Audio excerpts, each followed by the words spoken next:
We'll start with the Pledge of Allegiance, led by Board Member Cummings. I pledge allegiance to the flag of the United States of America and to the republic for which it stands, one nation, under God, indivisible, with liberty and justice for all. And Pastor Eddie Stith will lead us in our invocation. Let us bow our heads. Father, we just thank you for this day, this first day of May. Father, we just thank you for the team that you have assembled to lead our community in excellence in education. Father, I pray in this meeting today, Father, that you would give them wisdom that comes from you. And Father, we thank you for the safety, and we thank you for the vision. And Father, we thank you for our students, God, and we thank you that they are the leaders of today. God, I pray that these students that are in our schools all across this community, God, would have vision from you to take in this community until tomorrow. Yes. Father, bless these board members, bless these in attendance today, and Father, I pray that you would bless this community in the name of Jesus. Amen. Amen. Thank you. Thank you. Okay, we're going to change our agenda around just a little bit. First, we have Miss Tina Pinkerson from the Florida School Boards Association. Yay. And she is our dear friend and colleague and trainer, but she's got to scoot out and get back to Alachua County, so I'm going to let her go first. It is my privilege to be here today with you. I'm here to present to the board and the superintendent a plaque that says that they have completed what the Florida School Boards Association calls the Master Board Program. And the Master Board Program is 22 hours of work, which is with the superintendent and the board together, because as the leadership team, they have to, it is not just the superintendent that makes decisions, it's the superintendent and the board working together that are going to lead this district. And so, in order to effectively impact student achievement, school safety, we provide training that helps them learn how to better work together. You're going to see today probably that they're not going to agree all the time. That's part of what our training is, that we're learning how to disagree. You know, one of your board members said to us when we finished our training, I don't feel like a master board. But you know what? That's what a master board is.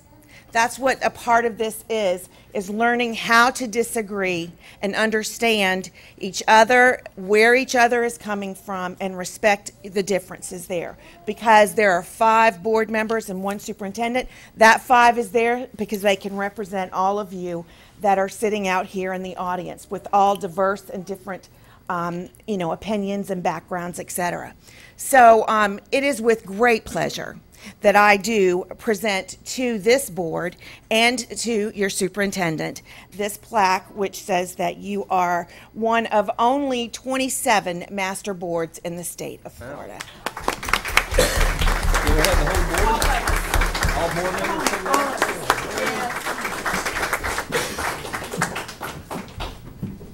I want y'all to remember the things that we learned. We're going to try I want you to watch your body language. You watch your body language. Can't roll our eyes. Remember, you'll be checking the film, right? I'm going to watch the video. She watches Focus on the issue. It's the issue, not the person. All these things. All right, y'all need to get closer. Here. Y'all slap me. Felicia, is that, can you just on there? Gotcha. All right, ready? 1, 2, 3.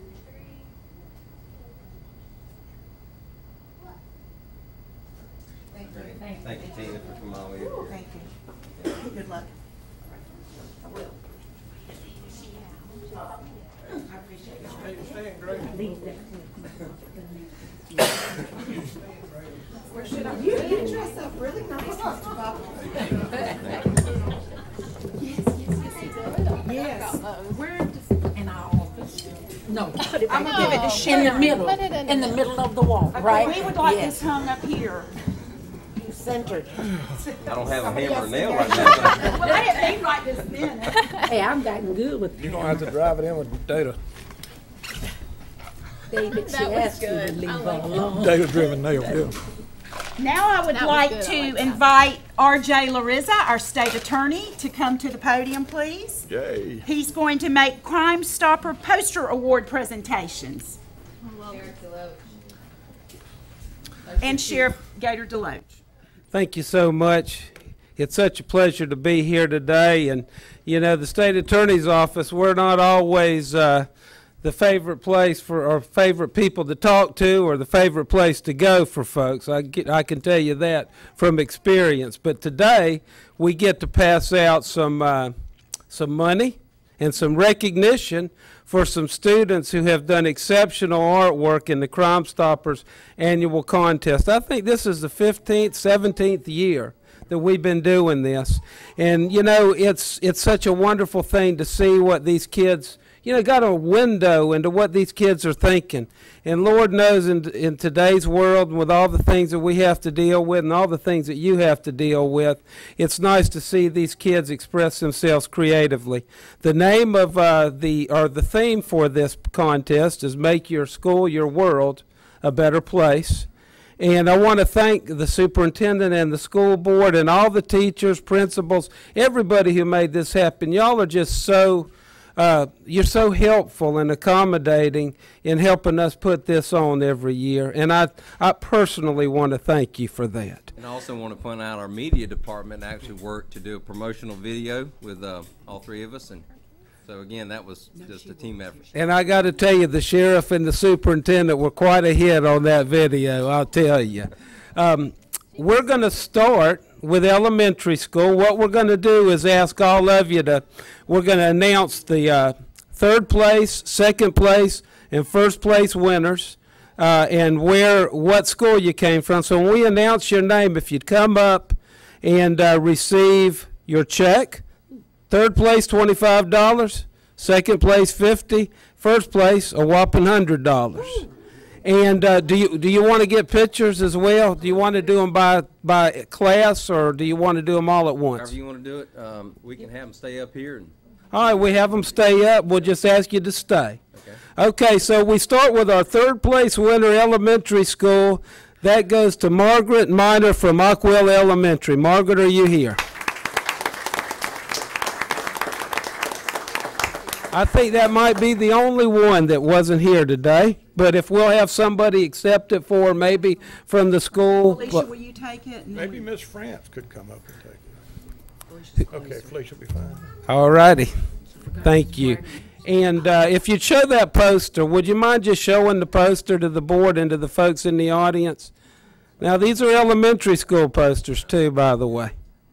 Second place, also from Ockwell Elementary School, is Emma Miller. Emma, where are you? All right.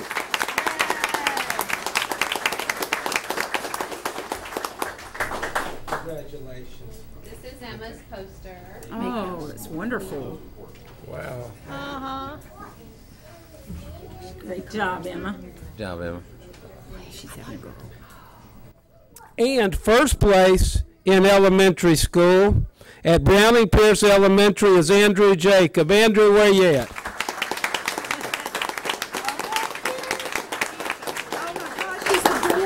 Andrew, congratulations, my friend.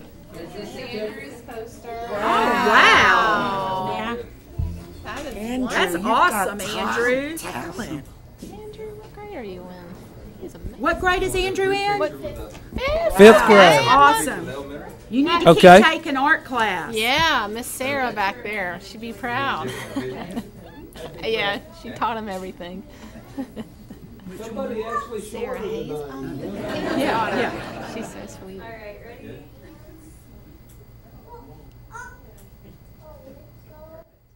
Yay.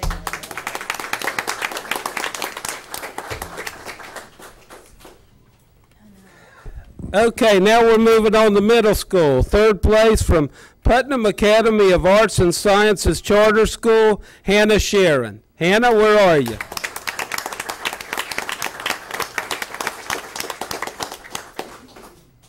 This is Hannah's poster. Oh, and man. if y'all remember, Hannah's our winner last year. Yes. Skyped And moved her away, from right. Oklahoma. Yes, Right, yes, yeah. I remember. Back. Yay. Yeah, Hannah they couldn't wait to get back to Putnam County. Well, we're glad. Our second place winner on the middle school level, also from Putnam Academy of Arts and Sciences Charter School, is Anthony Azzaloni. Anthony, where are you?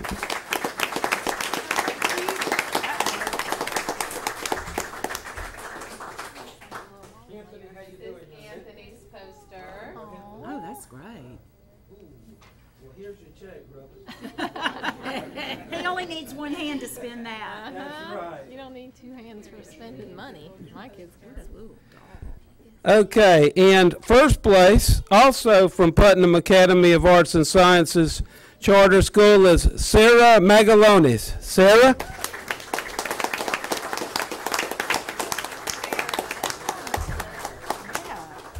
Look at that hand.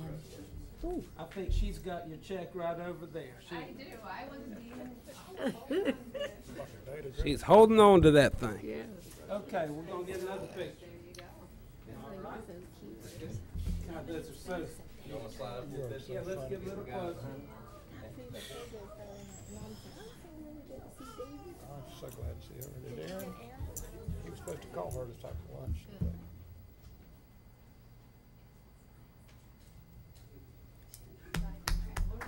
Oh, one more.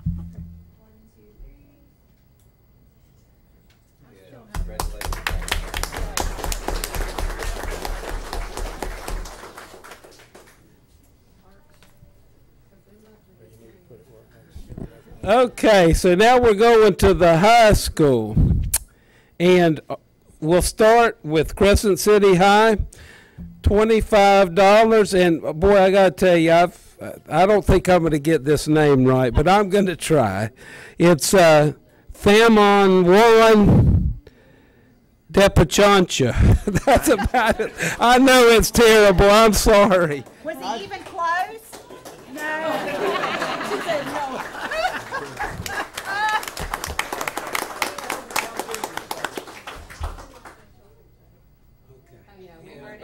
Try it again. Try it again, RJ. This is her. Oh my goodness! wow. Wow, that's awesome. Cool. That's awesome. Very. Wonderful. Show that so everybody can see too. Out. Beautiful. Right. Very nice. Okay, second place, Crescent City High School, goes to Kalia Sexton. Miss Sexton.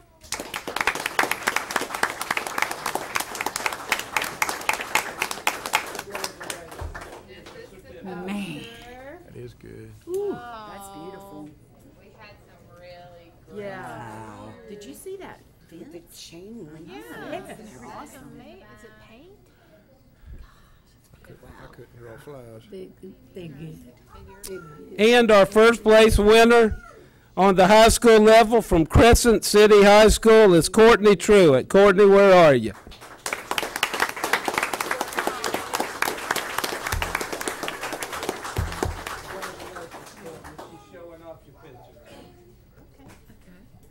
Yeah. Okay. They didn't ask us to judge, so must have been the quote. Maybe. Yeah. I know. So I'm glad she got this. Awesome. We're proud of you. I just want to encourage the kids that have done their posters this year, a lot of new names that we hadn't seen, and look at the talent. Next Yeah. year you can, even if you go to a school that we don't know about, enter, okay? We'd love to have you. No, I don't. What a talented group you have here. Anyway, at Putnam Gator, County. no, Thank y'all so much and have a wonderful afternoon. Thank you.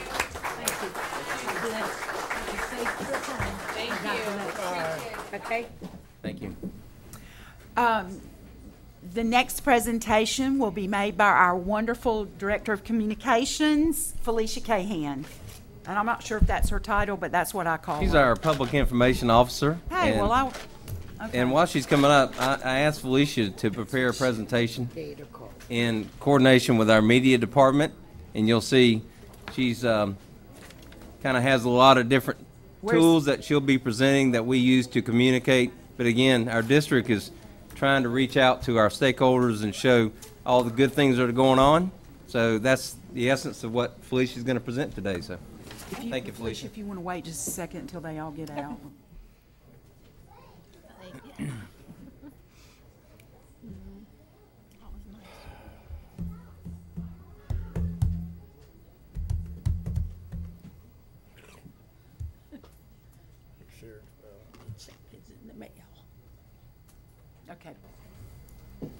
Hi, I'm Felicia Cahan, the Public Information Officer for the Putnam County School District, and I'm very happy to be here today, just kind of go over our communication plan for the district, how we currently are doing things, what our goals are, and just a little more in depth of how we are actually communicating. So I'm going to start out by just saying there is value in telling our story. A lot of times you don't really hear the little things, the good things that are going on in the schools. So that is one of our big pushes. We want to tell our story, we want to push out our message.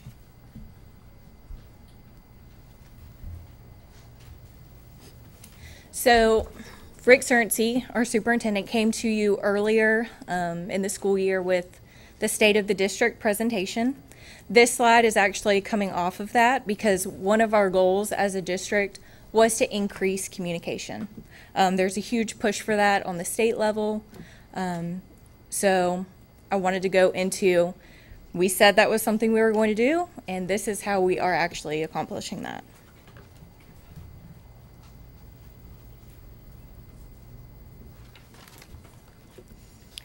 So I guess you have to kind of understand why it's important that communication is focused on in the district.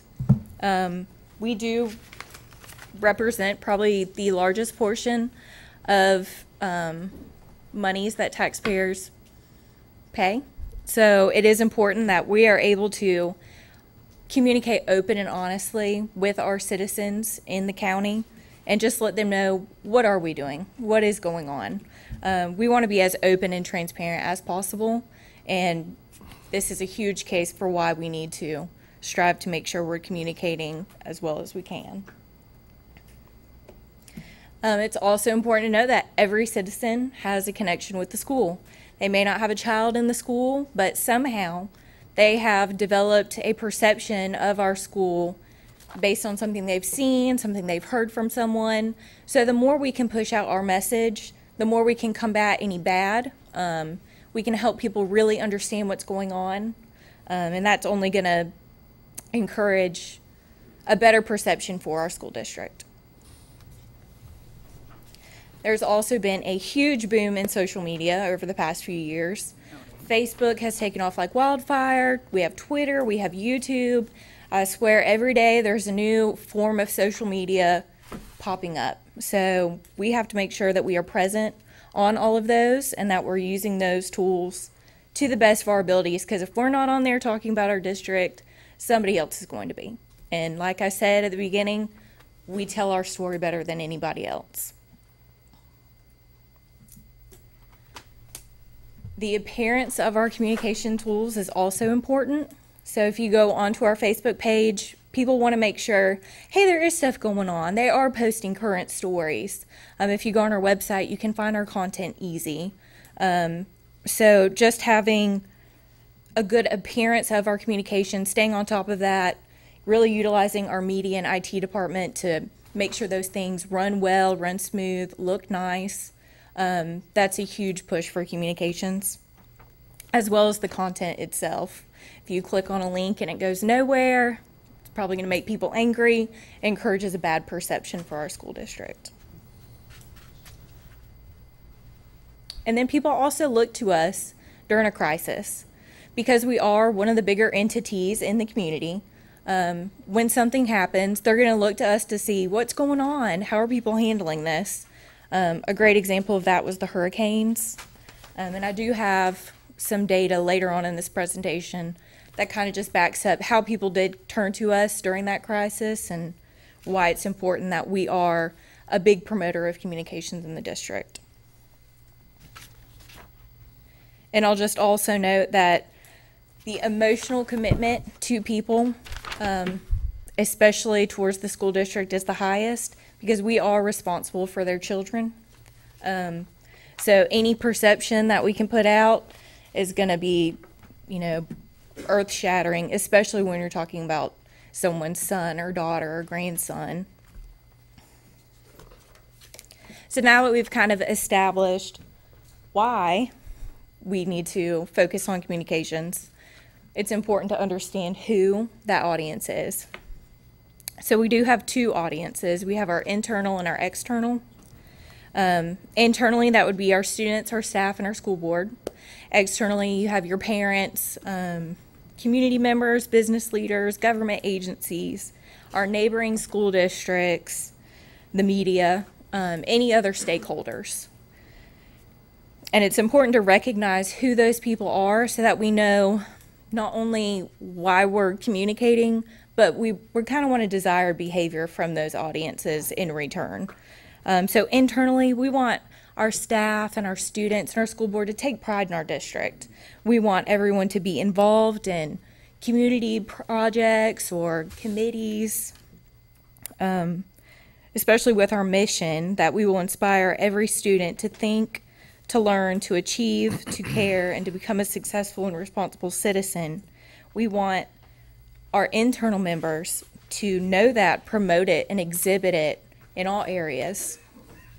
And then for our external audiences, we want them to feel involved and engaged in our school district. We want them to defend and champion us. We want them to support us in our bold initiatives, whether they, be popular or unpopular. And we definitely want active participation, especially in our events and on our committees.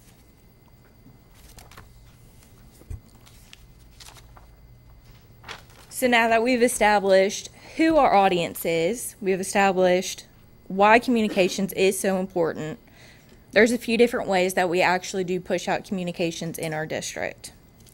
And we do that electronically, we do it through print, and we do it personally. We do use all of these approaches because not one approach, so not everyone's going to like getting messages electronically. A lot of people still prefer print, and tons of people prefer that personal one-on-one communication. So I'm actually going to go into a few of each of those just to give you an example of what we are currently doing.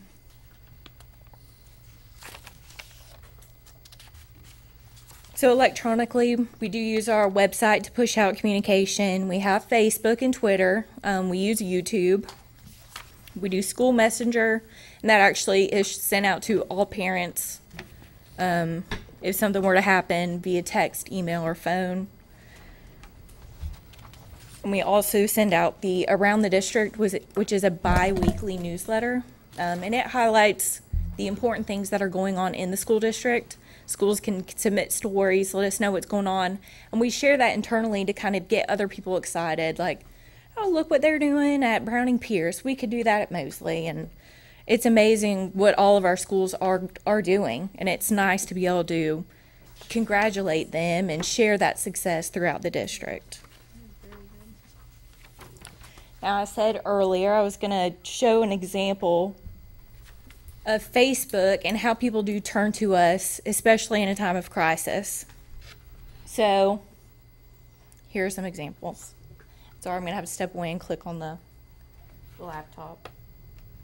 But this graph here, if you kind of can see, it spikes. When something happens, people do turn to us, and this is just on Facebook. But you can see, for example, this first one in July. We put a post out saying that we had a need for substitute teachers. So at that time, people were really visiting our page, whether it be to share, hey, here's a job opening, you should apply for it, or saying, hey, we have a need for teachers in our district. And as you can see, we can actually monitor the performance of each post. So you can see any likes, any loves, any angry faces. You can see how many people are sharing the post. And you can also see where these comments originate from. So on this one, there are 2 angry faces. But they didn't come from our original post. So if we wanted to, we could actually track that and say, okay, maybe someone misinterpreted what we meant to say. So we can follow who sent it and maybe try and clarify and communicate with them personally to try and help clear up any misconceptions.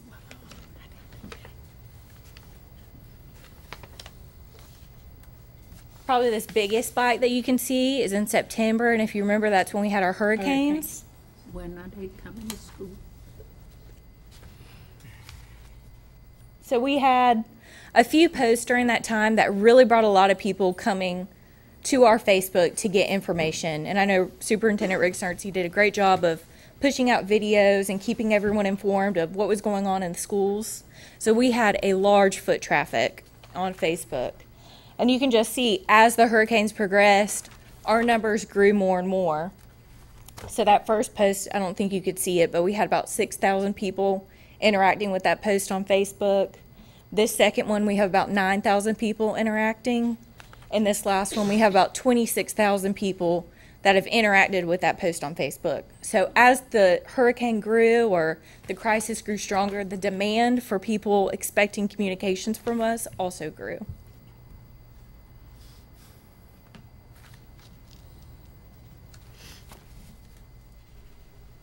We can also monitor videos that we put on Facebook. This was during our Learn More, Earn More, and this was actual community members that were interviewed, what job they were doing, and how they kind of got where they were, and why it was important to stay in school. So this first one, we can see how many people viewed the video, how long we kept their attention, and you can kind of track how many. So this one, the average watch time was 7 seconds. So we know now going forward, okay, we might want to really punch our message out in the first 7 seconds. And we produce that in our studio. Yes. Yeah. So we have an amazing media and IT department. They do all sorts of videos for us on YouTube. They actually helped with the Crime Stopper video, and they put this together. And then here's another one. So the next video that came out, we did have a tremendous, view increase, about 36,000 or 3,600 views. And the average watch time was still about the same, about 8 seconds.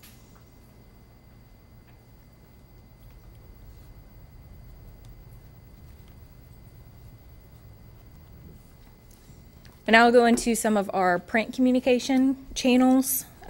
We do targeted mailing lists, school letters. We do rely a lot on the media with the newspapers, Pulaski Daily News, the Courier Journal, because we recognize that a lot of our community members don't use electronic means to get their news. So we don't want to exclude them and only put things on Facebook. We want to make sure we are encouraging people to send us stories that we can send to the newspapers that they can put in. That way everyone's getting the same information, and we are still remaining transparent with all members of the community.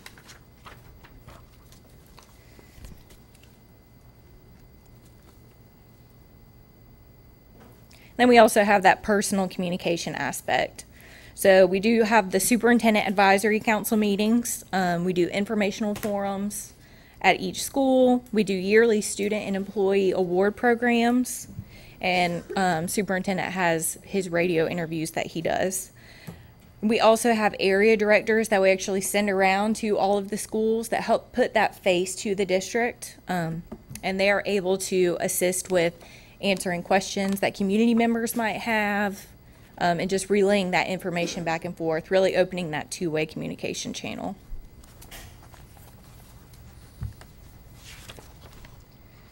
Like I said, no one is going to tell our story as well as we do, and it is important to kind of see the chain reaction through that. So if we can communicate how excited we are about our school district, our staff is going to get excited. If our staff gets excited, our parents get excited, and if they start getting excited, they get involved, and when that happens, our students achieve more. I think we have a great example of that with Mosley Elementary School. So communication is vital to our district. So I just want to go into a few goals of things that we're currently doing, things that we can improve upon, and maybe some things that we're trying that are new. So the graphic here is a glass half empty or half full. That is one of our goals, is to make sure that when people think of the Putnam County School District, their perception is always glass half full or overflowing. We want to make sure we're always focusing on keeping a positive light message, and that we are giving people the opportunity to share that message in any avenue possible, whether it be please submit your stories to the newspaper, or make sure we have someone attend a committee event that can really be a champion for our district. We also do collect feedback from our staff and our parents through the form of surveys. And that helps us to see how do they like to get their communication? Are we doing a good job? And that helps us kind of measure our perception.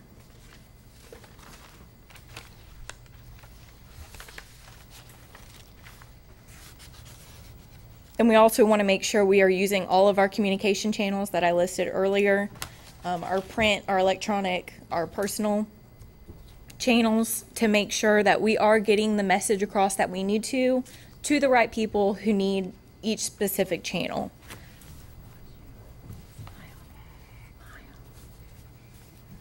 And then we also want to improve engagement, and that's part of the reason why we do the Around the District. It helps to celebrate people in each school. We also encourage the recognition of staff and students. You guys constantly have people here, like we saw earlier. And we just really want to make sure people know that when they're doing a great job, they're going to be congratulated for it. And that's only going to encourage people to do more. And the real push for communication is to share all the great things.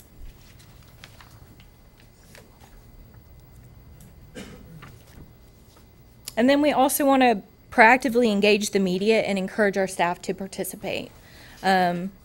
We also want to make sure that the media is getting fair access to everything that's going on. They are a great driver of getting information out to the public. So the more we can share open and honestly, the more the public will see us as being open, honest, and transparent. And in turn, that's only going to serve us well.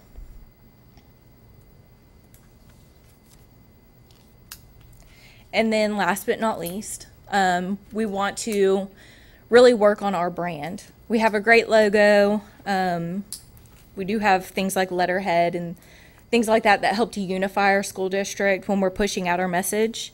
We are working on creating a branded PowerPoint presentation. So when you see us on a state level or a national level or even in the neighboring districts and we're presenting information, everything's going to look unified, and when people see it, they're going to say, oh, that's Putnam County School District. So we definitely want to make sure our brand is maintained. We also want to make sure that we are consistent. So if we are using Facebook or we are using the website, want to make sure our information is always up to date, that people are seeing the most current information possible. And we also want to push out what is and is not acceptable for each of those means to make sure people understand we're not going to have profanity on our Facebook. And if you put it on there, you're probably going to be taken off, and other things like that. So I will leave you with the art of communication is the language of leadership. Our school district is full of wonderful leaders, and we are raising the next generation of leaders, and communication is a huge part in that. So if our children can see how well we communicate now, they'll take that with them for the rest of their life. And of course, we are always open to any feedback you guys may have, or if anyone in the community has any feedback as far as other communication channels we haven't thought of or things that we could do to make this better. So that is it. Any questions for Felicia about our communications? I don't have a question, but I would just like to say, I think you're doing a wonderful job. I'm a naturally nosy person, and I really like to know what's going on at the schools. And, you know, we don't always have the opportunity to get out to the schools during the week or as often as we'd like. So this keeps us abreast of everything that's going on in all the schools in the county, and I've just really appreciated that. Good. Okay. Thank you. Thank you very much, Felicia. Thank you, Felicia. Bye, Felicia. Bye, Felicia. Felicia. I couldn't resist. Couldn't resist, could you, Sandy? Okay. That's my niece told me. Bye, Felicia. Bye, Felicia. And then our next presentation will be with Ms. Sheeran Spell about the purchase of new buses. I said, keep going. She is our Director of Transportation. Horse and buggy. I'm on bicycle. Uh-oh. Don't make her mad now. Be nice, David. I love Sharon. Good evening, everyone. Sharon Spell, Director of Transportation. I would just want to thank each and every one of you for allowing us to come and make this presentation to you. I'm not going to make the presentation. My supervisor of mechanics and parts will come up and make the presentation to you. He is such a dedicated young man. He just had knee surgery last Wednesday, and he still thought it not robbery to come and make this presentation for us. So without further ado, Mr. Gary McClellan. Welcome, Gary. Thank you. Pardon all the hardware. I'm trying to break in this new knee. But it's doing well. Anyway. Well, I feel this is real important. Here's a fact sheet.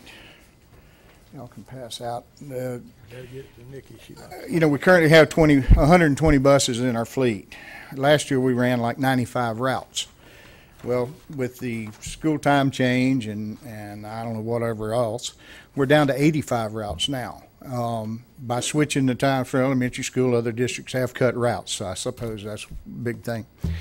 Either way, that being said, 1,598,000 miles, those 85 routes run a year.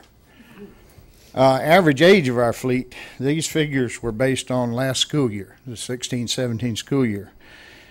79 buses, 66% was over 10 years old.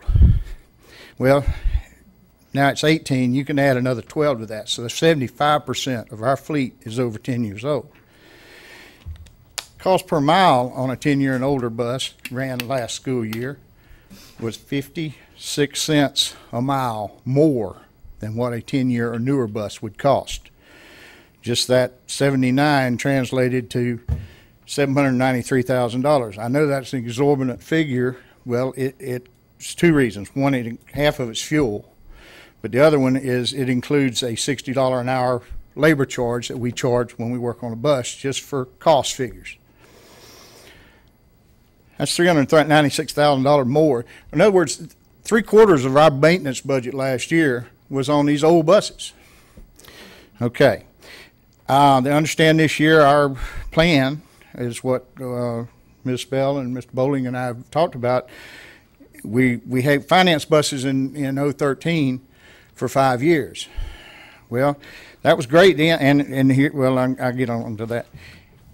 Our plan this year is to buy 20 finance for 5 years, and that would buy also with our reduction in routes. I feel we can reduce our fleet down to 105. That would give me a, well, about a 25% spare ratio, which the old fleet, it should work fine, long as everything stays like it is. That being said, we're going to end up replacing 35 buses with 20 actually. That's going to bring our average age down to 7.7 years old next year. What that's going to reflect is 33% of the fleet now, instead of 75% of the fleet will be over 10 years old. But also 30% of the fleet will be new, 5-year warranty. So it'll bring the maintenance costs way down. Now, if we went the full 5 years to finance that, we'd be back to 9.1 years. If we finance them for 5 years, first off, you're going to be back to 11, 12-year-old buses at the end of that 5 years. Or 75% of the fleet will be 11, 12-year-old. We've got 99s and 2,000 buses we'll be getting rid of. 18, 20-year-old, 19-year-old buses. When you say get rid of, do you mean you Replace. sell them at an auction? Yes, they'll be surplus auction. Okay. But they're pretty well gone. They don't bring a whole lot at all. No, they don't bring much at all. Church bus that wouldn't work. Yes, but these have been run hard and pushed so much they're not really worth it. Well, the Boys Ranch has expressed an interest in Yes, and I've talked with Don and about that, and I'll pick a good one out for them before I leave. This age target of 8 years is pretty good. Well, that's what I was getting at. What other districts have done is finance these for 20 years and then pay them off in a year early, and then turn around and do it again. In our case, if we was to do that, say finance these 20 for this coming year, and Ms. Odom and all what it's going to cost for financing, I have no idea. I've got a wild guess. We financed 17 in 13 at about 1% interest. I understand the interest is up to about 4% now. Just roughly, I figure it's going to be at least $500,000 a year, or payment. So a bus shouldn't be, I mean, to get the maximum from that bus, it shouldn't be 10 years, I mean, about 10 years old or 12, how old? Years ago, back in They made them better years ago. all right, before the really crunch in 09, we was at a 7.6 7-year average age. We were getting rid of 14-year-old buses. And in my opinion, that's where we need to be again, especially now, because now when a bus gets 15 years old, you start getting hard parts for it. And then plus the safety that's coming up, the emissions. And, I'm going to get into that more too. But anyway, just like I say, for example, if you pay it off in 1 year, if in 5 years, it'd bring that average age, that target age, and it'd be 38% of the fleet would be under warranty for 1 year. Then the first 5 would be out. But the biggest thing is only 30%, your older buses.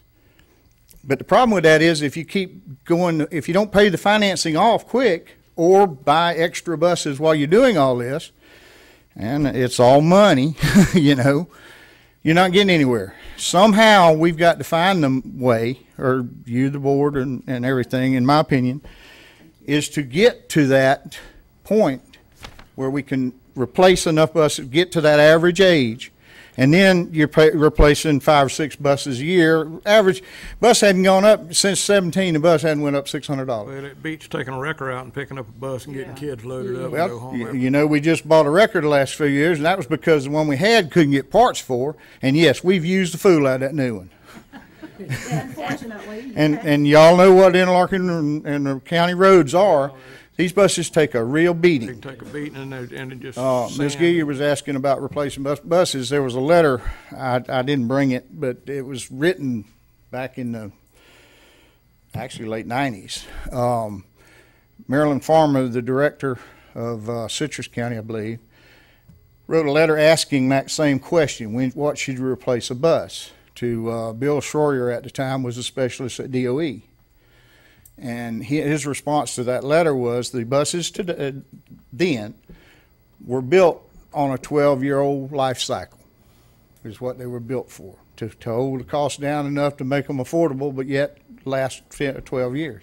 Naturally, they'd last 14 or better. And they're like a tank, I'm sorry. Oh, they're the safest vehicle on the road. Yeah. And Florida's got one of the best, in fact, a lot of states are copying the best safety inspection program there is. That we will take it all serious, and we do, in our shop. But one of the things he addressed in that was hidden structure damage, and that's the framework of the body cracking behind the panels that you don't see. Well, we experienced that in our 01 buses about 4 years ago. It got so bad the framework broke that it split the panel, and that's how we caught it, because we've seen the panels cracking. And we had to replace several of our 01s, fix that. Well, back in 08 or 98, Crowns, they had that same issue. Gainesville, Alachua County rolled a bus over, luckily no kids on it. That hidden structure failed and the roof come down to the seats. Luckily, no kids. The state immediately notified all of us, and that's why we got rid of 98 buses. Some of y'all that's been around know that back then when we were needing to get rid of 94s and 95s, because we've inspected them and we pulled them out of service. That's what scares me. We never thought we'd roll a bus over, but we did several years ago. Luckily, that was a Thomas bus, well built, and it did everything it was supposed to do. I had Thomas people come look at it. They wanted to look at it, and it's amazing what they are. Like you say, they are tanks. Yeah. But you bend a piece of metal enough, it's going to break. And in 2002, we were asked by the county commission, and you guys have probably looked at the letter or the booklet we put together for the Better Place Plan passage by the county commission had asked us to do it, and the roads. They do such a damage to our infrastructure of our buses It's hard to put a dollar calculation on what's really going under the structure. But believe it or not, since then, there's been a lot of improvements. Yeah. When I started back in '96, every week we were going and pulling one out that was stuck. Now we pull maybe one or two a month. That's been the good benefit for us of what they've been able But to do. there's still a long way to go. Yeah, I know. And all I can say is keeping a bus 18, 19 years is too long. We need to get to a point of getting rid of 15-year-old buses. And the only way to do that is get to this average age somehow. I mean, a good start is what we're planning on doing this year, buy 20 buses and finance them for whatever rate. I imagine, I know last year, I think y'all set the option to be at a price for the interest rate or something. And I suppose that's what will happen here. I know we've got to, my understanding, we got to wait till July anyway, but to pay off those others, we can't incorporate. I would think Thomas and the superintendent would have a recommendation for us. Yeah, well, I'm sure that's going to happen, but it's going to be in July. I have a question. Every 5 years, are we on the cycle? Well, that's what we've got on, but we need to get somehow to where we replace every year. Oh, okay. And that's where this 8 year, if you see like the target age every year, that would put a third of the fleet of the buses. That's, you know, and you're rotating and you're keeping a third under warranty, a third, you know, middle age, and then a third that are getting, when we'd be getting rid of 15-year-old buses. You know, by doing this way, sure, we're going to get rid of a bunch of buses this year. And next year will be bad, but progressively, at the end of 5 years, you're back to where we're at right now, getting rid of 20-year-old buses. If we don't go yearly. Yes. Okay. Gary, Ms. Jorgensen has a question. Yes, ma'am. Well, actually, it was for Rhonda. Have we paid off the last 17? We did this, I don't know how many years ago, and we bought 17 at once, and we make big payments every year on those 17. And now we want to do 20. We can't, I'm sure we can't do payment on top of payment. Sure. Okay, the year that we bought 17 with the loan, we actually ended up buying 24 buses because we used the school impact fees to buy another 7. But 15. yeah, I've got the dates here. So in 13-14, and it rolled into 14-15. We bought the 7 in 13-14, and then we did the master purchase agreement. But what I'm down to, the last payment of the master purchase agreement is due July 15th. And what is allowed with the, in order to do this, is called a master tax exempt lease purchase, and it's paid with capital funds. And the statute allows a 1-year loan renewable for another 4. So that's how you get your 5 years. That will end, and like we started July 1 of that year that we did it, and the first payment wasn't due till January.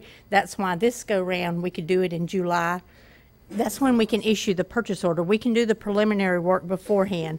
If you told, I know this isn't on the agenda for a vote, but if you told us today that you give us permission to look into it and go out for an RFP, we could start that process, and that's going to be a 4 to 6 week or longer process. Sandy would write up the RFP. We would send it out to different lenders and see what kind of interest we got. We'd have a committee that would open, you know, do the whole RFP process. Then we would have to bring it back to the board to say that, you know, we are recommending, if the board so chooses, to go with such and such lender and to enter into a new master purchase agreement. And on July 1, we could cut the purchase order because an actual purchase order encumbers funds, so there has to be funds there, and this would be coming from our new capital tax dollars for starting July 1, and so we would have to have the budget year started before we could actually cut the purchase order. I don't know how much preliminary work that could be done beforehand with Matthews or Bird or whichever buses, but the state, being the state bid, you got to have a purchase order to order the buses. The state requires that. and we can't, you know, we cannot do a purchase order until July 1, but we're already at May 1st, and we've got to go through the RFP process. Now, I want to talk briefly. I just saw this. I've been on vacation, y'all. I'm sorry. I just came back at noon today. Oh, my gosh. Came flying back from the airport and got here in time for all the meetings this afternoon. I got here with like 30 minutes to spare. Had family from Alaska, Tennessee, Mississippi, so it was wonderful. So it was like welcome back with all these meetings today. But no, I'm good. But I briefly pulled our information from, we had a brief meeting 2 months ago. Yeah, and I've got a little bit to add to that because I found some demo propane buses that we saved some money. So I want to briefly touch on the capital budget. We received $5.8 million with our 1.5 mills, which is the max that we're now allowed to do instead of the 2 mills. And from that, we fund our maintenance department. We give the schools $400,000. We do a small portion allowed in statute of our property insurance. We've got, if you'll recall, we just approved a 5-year note on energy retrofit, a $2.5 million loan that's coming from there, and that's $541,000 a year payment that starts in July. And we've got the last payment, but I had used the figures that you gave me for 20 buses, and our capital fund will be enough to handle that with a little bit of money left over, because I'm hoping that John, if he's here, with the money that he gets from the 1.5, that totally funds his department, which is like $3.4 million, and now we're doing the HVACs and the energy retrofit with a loan that's coming from there. You would still have roughly $500,000 a year on top of that after we take out all of this, including the buses, to do something big that your department can't handle. I know it's not a lot of money, but it hasn't been a lot of money for many, many years. And the only reason that we would have enough to add in, this will be a higher payment if we go with 20 buses and with a higher interest rate. It'll be a higher payment than what we're paying right now, but it would still be about the same amount of funds that John is currently getting because property values have gone up some, and that 1.5 mil brings in a little bit more than it had in the past. Currently, our payment yearly is a little over $300,000, and I'm estimating. Now, I didn't go with as high as interest rate as Gary was projecting because I went with the one we just got approved. We went out for an RFP for a $2.5 million loan. This would be going out for an RFP of a. By what the dealer told me, and he was guessing himself. Yeah. I was saying we're going out for a $2.1 million loan, which is still really close. And I'm going with 2.7%, which is 2.69%, which is what we got on this one we just went out for. So we would say the bus, we would now owe $455,361.90 a year for those 5 years on those 20 buses. That's $150,000 more a year. Yes, but just stated. That's a bus. That's a bus right there. Mm-hmm. And yes, and he's getting more buses than we did with that RFP last time. Three extra buses. If you ever want to get to where you're buying a few buses every year, you got to start sometime. Right. Mm-hmm. Well, you can't keep doing this forever. And this isn't new. I came in '96. In '94 and '95, we had 33 buses, the year model. Yeah. And so they had reached that point then, and then. They were lucky to buy 8 to 12 a year, and they were at 140 in the fleet back then. And they were able to do that, and the average age was staying around 6, 7 years old. And the beauty of that is, I remember when I first came here, there were so many of them 33 buses, that was a third of the fleet under warranty. There was one particular day I didn't do nothing but change one light bulb because we caught up, and that warranty is big. How long are they for, the warranty? 5 year, bumper to bumper. Now, you had to pay, most of them around $2,000 a bus to extend the mileage for the engine, which is from 100,000 to 150, and we've been caught where they get 150,000 in 5 years. But other than that, it's bumper to bumper. If it burns a taillight out in that period, they give us a taillight, and not only that, we're doing in-house warranty. They actually pay us to put it in. And it's done through credits through the parts department, but then that comes off the final parts bill. And I don't know. We can do a lot of the in-house warranty. Yeah, because they have several mechanics there and everything. But going back to a history of when I came into this position and several years before, we were buying 3 buses a year. 3 buses. We advertised it every year. We bought 3. We were needing to buy 7. And I've got all these dates jotted down, and the year 13-14 is when we bumped it up and got the 7 from School Impact and the 16 from. We had a note to get 17, but after the cost came in, there wasn't really enough left for another. And since we just bought those 7, we ended up with a total of 23 buses that year. And I do agree, you know, it's time for new buses. I don't know what the board will want to look at, if you'll want to look at the 20 but that's what I went with when I was preparing my notes. When I knew he was going to be here today, I went with doing 20 because that's the recommendation that he had brought and everything. And I'm hoping if we do it, the rates will come in very close to what Capital City Bank came in with our retrofit and everything. And if we do that, there would be enough to pay both loans. And y'all know I don't like doing loans at all. I've always been against them. I don't like borrowing money for the school district, but this is something that's needed. I do agree with that, just like the energy needs were. So there would be enough capital funds to do it, is what I'm taking a long time to say. It's a perfect opportunity if we, you know, I mean, and that's next year and the several years after, somehow or another come up with an extra payment and get ahead. I mean, that's the only way I see to do it without putting out a whole bunch of money at one time. And that would be really hard to do with capital funds, though, because we're so strapped. Yeah, there's very little left over, and if John has something major happen, it wipes out the capital fund. So if we did pay a year up, you know, that's another $455,000, and he's only getting $549,000 left over. So. And like we did last time, even buying extra buses in between that, all that helps. But the bottom line is to get to that average age where you can just set on, say, 5 buses a year. There was I don't know where I found this formula. It was probably one of the state meetings to figure your budget for buying buses. And the state, like I say, it was a state meeting. Anyway, it's 10% of your active routes, which would be 8.5 times the price of a 65 passenger, base price of a 65 passenger bus. And this year's pricing, that came to $707,000 a year, is what the state or the groups, other districts and everything in these seminars that I've been to about replacing buses recommend on how to fund. So you're looking, we could get by with $500,000 to $600,000, reducing our fleet to 105 at today's prices. And like I say, they haven't gone up that much in the last few years, so they shouldn't go up that much more. And then now you're replacing the buses that you need to replace. You've got them a third of your fleet under warranty. Your maintenance costs should level out and everything work. The last sheet I pasted out is, since Rhonda and I had that meeting, IC Bus told me they had 7 propane demo buses. That's something else we did back in 2013. We bought some propane buses. They have worked fantastic. Okay, good. The maintenance cost is way less on them, will be in the long run.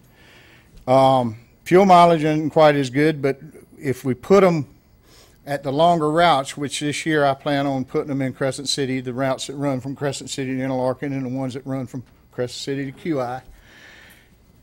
I compared the mileage on a couple of the 77 passengers last year that run comparable miles like that, and I saw like almost a quarter of a mile, 25 cents a mile advantage on propane on the cost last year. Now that's all reflective on what diesel and propane go for, but in the past it's been good. And Mulligan Sam's Gas have been real good about supplying pumps and tanks, and they're willing to put a tank, and I've talked with John, we've got the electrical down there to put a tank down there. And if and when they ever build the new facility in Interlaken, that's when we can move to that. But anyway, they've got 7 demos, 77 passengers, just what we need. They're higher priced to begin with, but they're still about $5,000 less than what they would have been brand new. And they only got 5,000 miles in their 17 and 18 buses.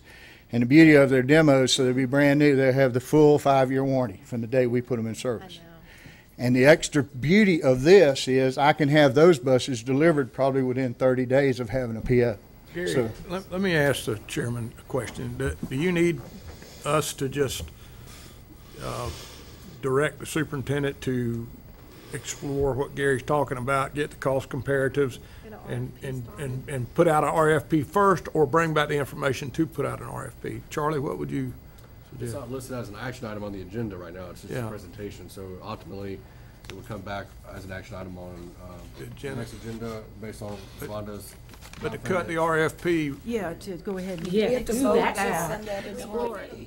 Like I say, this is a good start Right. by doing what we did last time, going ahead and getting them and finance them. But what I'm saying is look a little bit to the future about trying to maybe pay them off and somehow get to this point where we ain't got to we've finance. done it before. Right. Yeah. So You let's, know. Anyway, like I say, this last sheet, there's 7 buses. That's the other thing. When I order a bus, they build them. And if we order buses in July, we probably won't get them till the first of the year. You know, but I can have these demo buses in 30 days. So we could, if we able to get the PO like Rhonda's speaking of in July, we could have them by the first of school, those 7 more, 77 passengers, and y'all are all aware of the overcrowding, so, and that has helped a lot. Yeah. And we'll have those by the first of the year, or first of school year. yeah, so we definitely want to start that process. Start of the process. RFP of putting that out there. Don't want them to break down.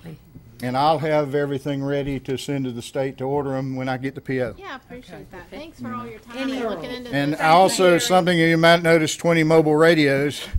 We are using hand-me-down FDLE radios we got 10 years ago that are getting to where they can't get parts for. No, we need. So I'm on, that's $15,000. Yep, same. You know, it's figured into this Okay. to put on the new, and they'll come with the cameras and all that. That's all part of the pricing. Right. We'll start on the RFP process then, Rhonda. Thank you. Thank y'all so much. Thank you, Gary. Alrighty. Get those knees ready. You're gonna go hunting.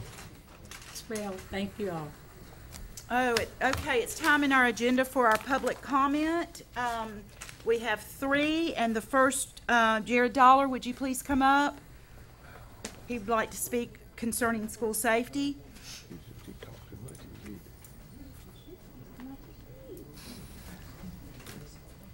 Jared Dollar, 113 Vintage Lane, Palatka. First of all, thanks to each board member and the superintendent, our sheriff, police officers for protecting our children. I'm here as a parent of 2 children in our school system and also as a spouse of a teacher. I'm here to encourage you to vote against the Safety Task Force recommendation of arming school personnel. We all know that putting new SROs in our schools is the best option, but we can't afford it. Arming school personnel is a bad idea and offers a unique set of risks to students and faculty. I won't go into all those risks. We can all talk about that offline.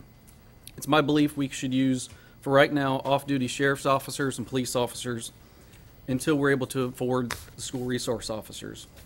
How many times have you heard the sheriff or police chief talk about the challenges of keeping officers in our county due to the lower salaries? Let's give them an opportunity to work on their off-duty time to protect our students. They'll be paid an hourly wage. You won't have the cost of benefits. It cuts your costs by at least 50% over the SRO budget. It also complies with Senate Bill 7026. There's also a few things I don't think you have enough information on to vote yes on the Guardian program. I don't think you've addressed the liability issue. Right now, you have verbal confirmation from the sheriff that he would cover the liability. You need something in writing from your insurance carrier. I spent some time on the phone with the Florida School Board Association. They mentioned to me, is your collective bargaining agreement with teachers. Right now, does it state that your working conditions can include armed coworkers?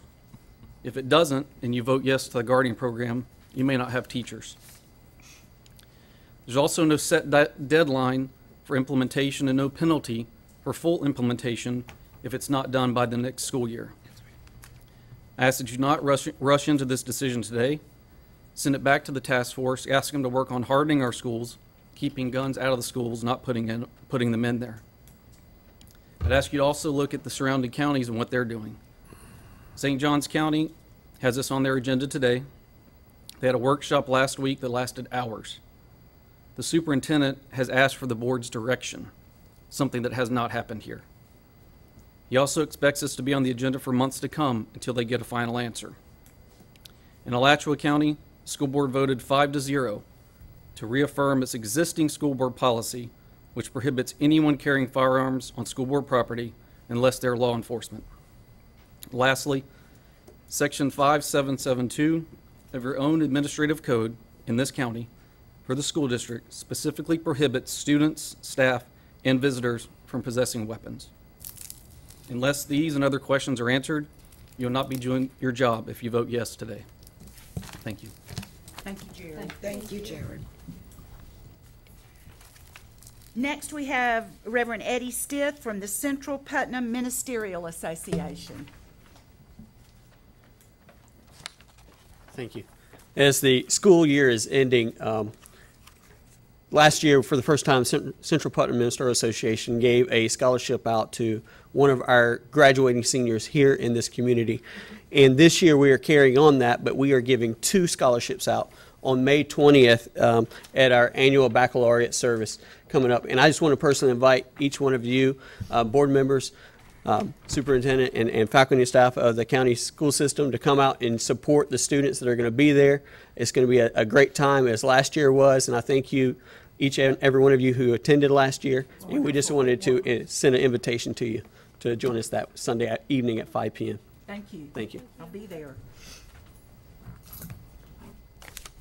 I'll be in Atlanta, Georgia at Spelman. My niece is graduating. Next, we have Mr. Ed Killebrew. He would like to speak on the subject of Task Force R. Yeah, I didn't know how to present that. I was kind of excited. You are very exciting. Thank you, Mr. Buckles. I'm Ed Killebrew. I live at 146 Barden Estate Circle, Palaca, Florida. I came here today to gather information, basically, from what's going on. I just wanted to address the board because it seemed to me a while ago in your workshop that y'all were all kind of pointing fingers. My opinion, okay? You know, a couple of y'all asked the point. It seemed that y'all were asking how did the task force come about these things, who was the task force, and other things. I was under the opinion that y'all had given names to the superintendent. Am I correct? No?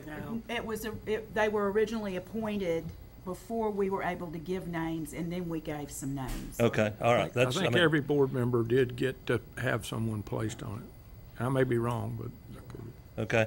Again, this is my first time even being to a school board meeting. And we're so glad you're here. You know, I mean, I come to a lot of government things, but this is my first time being to a school board. Hope you'll come so back. I'm just kind of scooting along with this thing, if that's the right word to say there.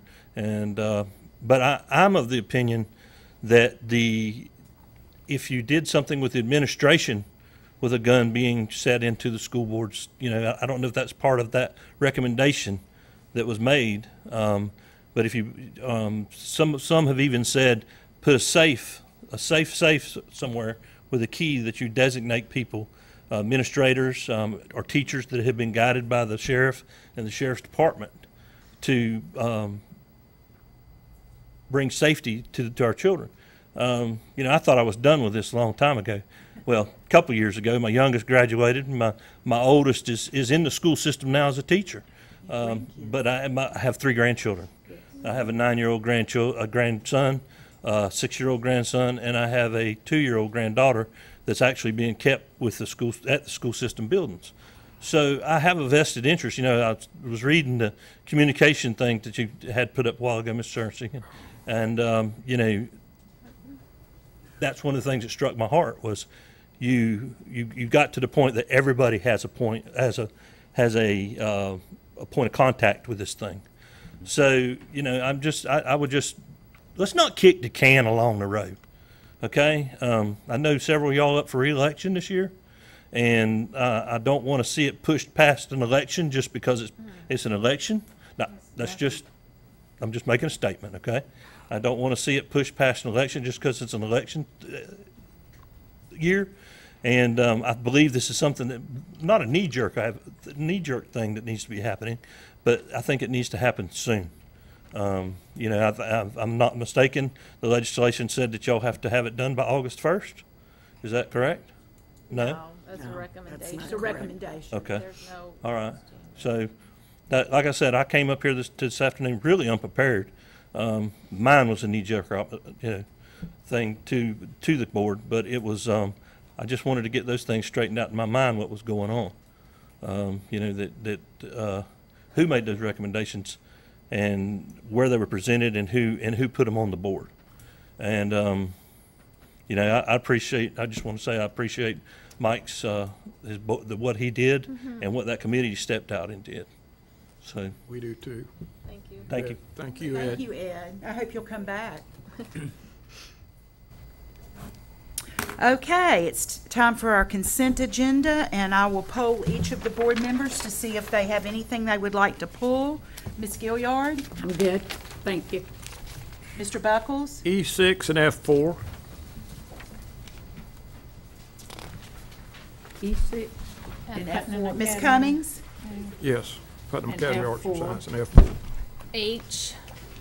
H4, 9, and 13. H4, 9, and 13. Yes. I have none to pull. I got all my questions answered prior to the meeting. And Ms. 13. Jorgensen? I have F4 like David, Okay. and H2. Two. That's it. Madam I'd Chair, like to make, oh, you ready? Go. Do it. I'd like to make a motion to approve the consent agenda minus items E6, F4, H2, H4, H9, and H13. Is there a second? Second. All in favor? Aye. Aye. Opposed? Motion carries. E6. E6. Okay, E6, I just wanted to mention I had worked earlier this year with Putnam Academy of Arts and Sciences in trying to locate a crossing zone there. They had a real mix-up, and they weren't able to do it, and I talked to the city officials and county officials, and Elizabeth Bernstein was here a while ago. I suppose she may have left. She left with the student. Anyway, I think she's on the board out there, and I had entered into I got pulled into a conversation the other day by some parents of students there complaining about the traffic, and I told them that they needed to call Nancy McClellan at the school, and talking to Elizabeth a while ago, I found out that they've got the lights now and they're going up and it's all done, so people, they won't be thinking the school board's the problem. It was not us, it was the DOT city and county regulations, and they got it worked out. Now, that was just an update on that. Well, wait, I wanted to add something there, okay. David, because we might Go be ahead. getting calls on St. John's Avenue by the Reading Center. When they put the strips up to slow people down, they've taken down the speed limit sign. They've taken down some of the signs, and I've They did. had a couple of calls about that. I haven't received them, but I haven't received calls, but I have seen it going to the Francis Ballpark. Right. But if maybe we could direct the superintendent to have Travis get with the county on what can be done to help them with that sign. Yeah, we can do that. Notify the Okay. speed limit, okay? Okay. All right, and G, Wait, Madam Chair, I make a motion that we approve item E6. Second. All in favor? Aye. Aye. Opposed? Motion carries. and the other is F4 on code of conduct. I'm prepared to go forward with this, but I really have been wanting to now for going on a couple of years to let's go through this as a board sometime. But I mean, right now, the pressing issue obviously has been the state law and, on the security issues. But this ties into the, conduct and some of the things that we have going on. We talked about, Ms. Cummings was gracious enough today to bring in the mental health, coordinators to help us try to understand how we can better serve the needs of our most troubled students. But code of conduct is something we need to go into depth on as well. So I would just look forward to that in the future. So that's all I want to say. On that one, are we still on? We're on picked up a new F4. term. Vape. Vape. I'm just Where out you of. been? I was out of pocket. I mean, in church, I guess. I don't know because of what We have vape a vape is. store in Pulaski. Yeah, but I'm saying dealing with drugs. I just had never heard the term before. We're way So, beyond vape. Yeah, that you're one, beyond it. We're way beyond Okay. vape. We got It's something there's a deep lot in of there. bad stuff out there. Oh man. Well, I talked to Travis earlier, and he has assured me, and I've read it, but it's long, that everything has been updated to meet the letter of the law from the legislature. He's been a Ms. lot. Jorgensen? Well, I wanted to say the same thing David said, except I said it last year when this came before us. I think Mr. Weaver will remember I asked for a committee or that the board go into workshop. It really is extensive. Maybe we could split it up. I don't know how many pages it is, and each look at what we're assigned and then come back and talk about it. And I understand it conforms with the letter of law, so do our policies. That doesn't mean that we don't want to change some of our policies sometimes. We did have a committee this year that had input on it, as well as, all of our administrators, so. Okay. Just so you know. Thank you. Thanks, Travis. Thanks, Travis. Thanks, Travis. I'll make a motion that we Thank you. approve it. Is there a second? Second. I second. All in favor? Aye. Opposed? Motion carries. H2? That's me. We had Carl here at 1 o'clock, and he said how Stuart Marchman is supposed to partner with us. This is a bill for $30,000 to Stuart Marchman, so I'm confused. Jonathan Hickey can come speak to that. Good evening. Good evening, Good Jonathan. evening. So, Top 3, the grant that Miller has received, was written before and awarded before all of the Parkland mental health, all of that legislation occurred. Our conversations with SMA were about providing dedicated mental health services to that school that are on site and already there, so we don't have to wait for the application to go through and the approval and all that stuff. And so in the grant, we have $30,000 that was already awarded and approved before all of this happened. And so we want to move forward with that, otherwise we don't have a way to spend that money. I did ask Charlie to look over the MOU that we developed in partnership. I did review it, and it's satisfactory, yes. Okay. So this will provide a part-time dedicated staff member on site at that school. And this is in addition to any other services that are approved by the board or used with the mental health allocation. So this is just specific to that school. Thank you very much. I'll make a motion that we approve. I'll second it. All in item favor? H2. Aye. Aye. Opposed? Motion carries. You may want to stay here for H4. I will. Yeah, that was just something I was, the bridge program, I would like a little more information on that. Sure. One of the strategies in the Top 3 grant that Miller received is to provide some extended learning time for students. And so the school has developed an 8-day summer bridge program focusing in on students who are going to be entering into EOC courses, so kind of get a jump start in biology, Algebra 1, as well as students who may be struggling in reading and math. And so they have already approved hiring teachers.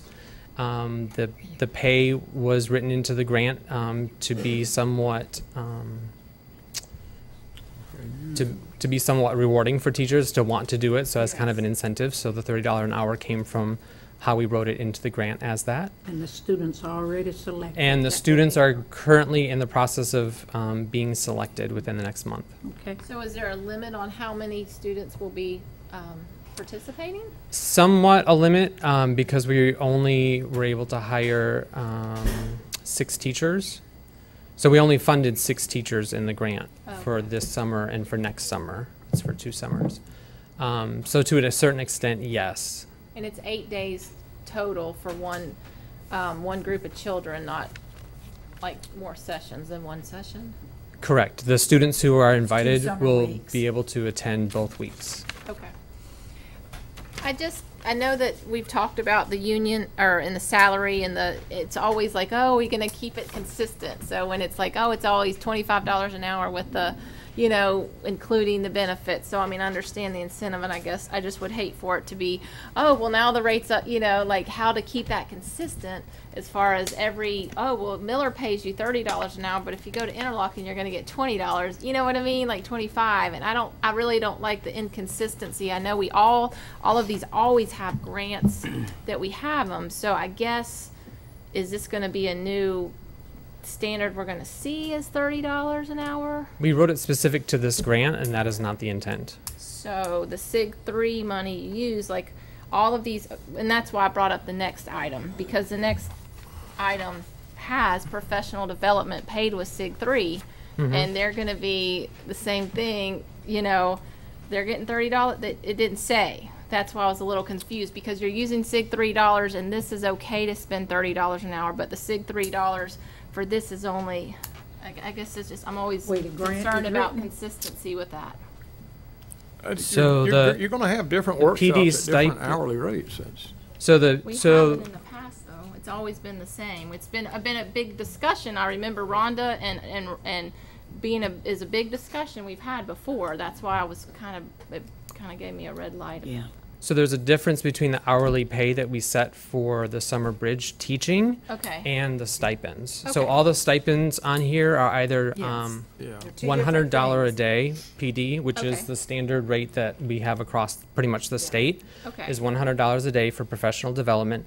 So the stipends in H9, those are for this summer, and that's $100 per day. And it does, I think, state that it should state that in the letter. So the summer school that we pay for, say, third grade Roundup or Mosley, those teachers aren't going to get $30 an hour, because it's, even though they're SIG 3. I don't know what. So those teachers are getting an hourly rate. Depends on their stipend. Yeah. Their salary. And could it be $30? Right, depending on their experience. So we couldn't, so the challenge with the grant is that we can't budget hourly pay because we don't know who we're hiring. So we had to set an amount that would be fair for all of those teachers, which is why we settled on the $30 an hour, because many of your teachers teaching summer school are making probably more than that. Right. Because they have a lot of experience. Yeah, I agree. We can't budget for not knowing. Right, and I agree. It was just. This is good. So, okay. He's good. Mark's good with everything. I'm making a motion to approve item H4. Is there a second? A second. All in favor? Aye. Opposed? And that- Motion carries. Okay, and that number 9 was kind of the same lines as just being consistent, because it all SIG free, but We're done. there's no, I'm on E9, sorry, I'm on H9 now, because it doesn't give amount of E9, what you're H9. training and how, because we went through a lot of discussion about the mental awareness, and I'm thinking, wow, is this something we could work into?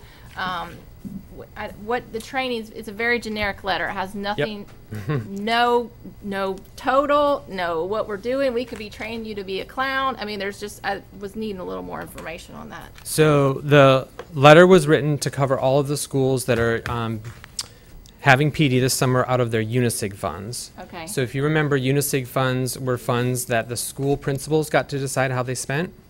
So many of the principals budgeted and were approved to have things like early return. So for example, CeeLo is having 1 day of early return. So he's bringing his staff back for an extra day of professional learning before the 18-19 school year. Okay. So like his will come to about $2,700 to pay each of his teachers $100 plus Social Security, Medicare. Price is having 2 days of early return for all of her teachers. So they're coming back for 2 days of professional development before contract year starts. Okay. Miller is having 2 days of early return. IHS is having a day this summer to work on Marzano training with their staff. Okay. Middleton Burney is doing some professional learning around collaborative planning as an extension of their attendance at the PLCs at Work Institute that they are also funding completely out of UNISIG. Right. Jonathan, thank you so much. And Kathy, just building on what you said about Stuart Marchman, that kind of ties into some of this training is we're going to have to make sure that this whole thing becomes more, to coin an old phrase, seamless. Right. That we know it's taken care of when it happens in the code of conduct, and some Exactly. child is crying in a Everything, corner and the yeah. custodian finds them after school wanting to commit Exactly. suicide, instead of going to after school wanting to commit Exactly. suicide and scared they're going to go home, we got to have a process. So more that defined than what it has right. been. And that UNICEF money, well, I can go ahead. That's kind of the professional development was when we, as starting the mental health awareness conversation, is that something that it's not written into the grant, so we don't have a mental health awareness portion? So when we is it? wrote, top 3 for Miller, wraparound services was a requirement in that grant, which Okay. is why we included things like tutoring, the summer bridge, and the mental health piece Okay. in that grant. Right.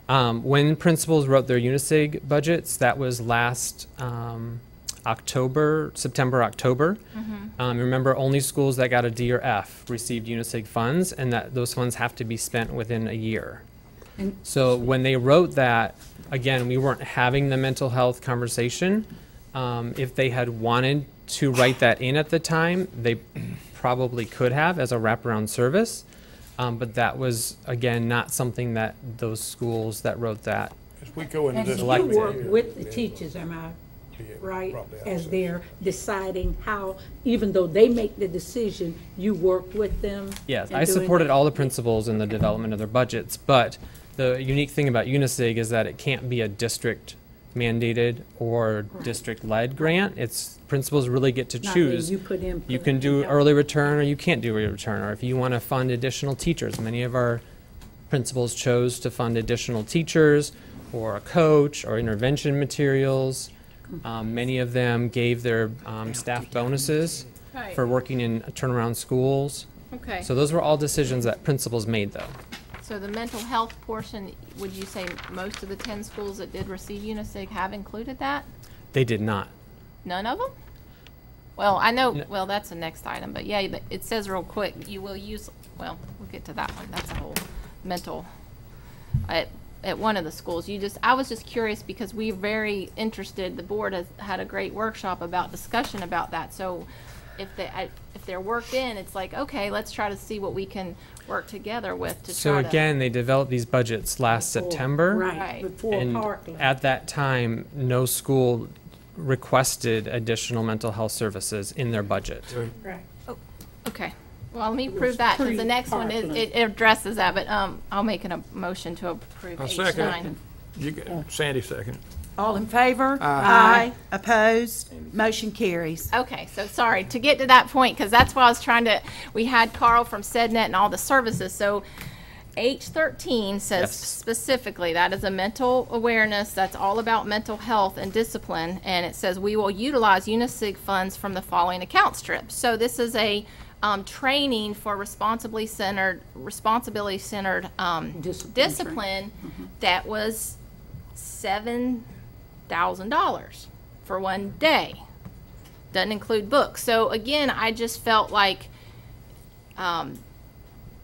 we haven't really, I didn't think about it till SEDNet and Carl. I didn't mean to say, wow, but when we had this, I can offer this, I can offer that. So when I saw the amount of $7,000 for one day of training, it was like, and then the additional cost for books, I just wondered again, here we have to have a lot of training. Is it evidence-based? Do we have this approved? Because he said at this point, we have all the things that we're working with mental awareness with the bill. And I know that this is something that this training, and if we vote for this right now, then we're there's a cancellation fee and all these other things, and you'll be billed at full price.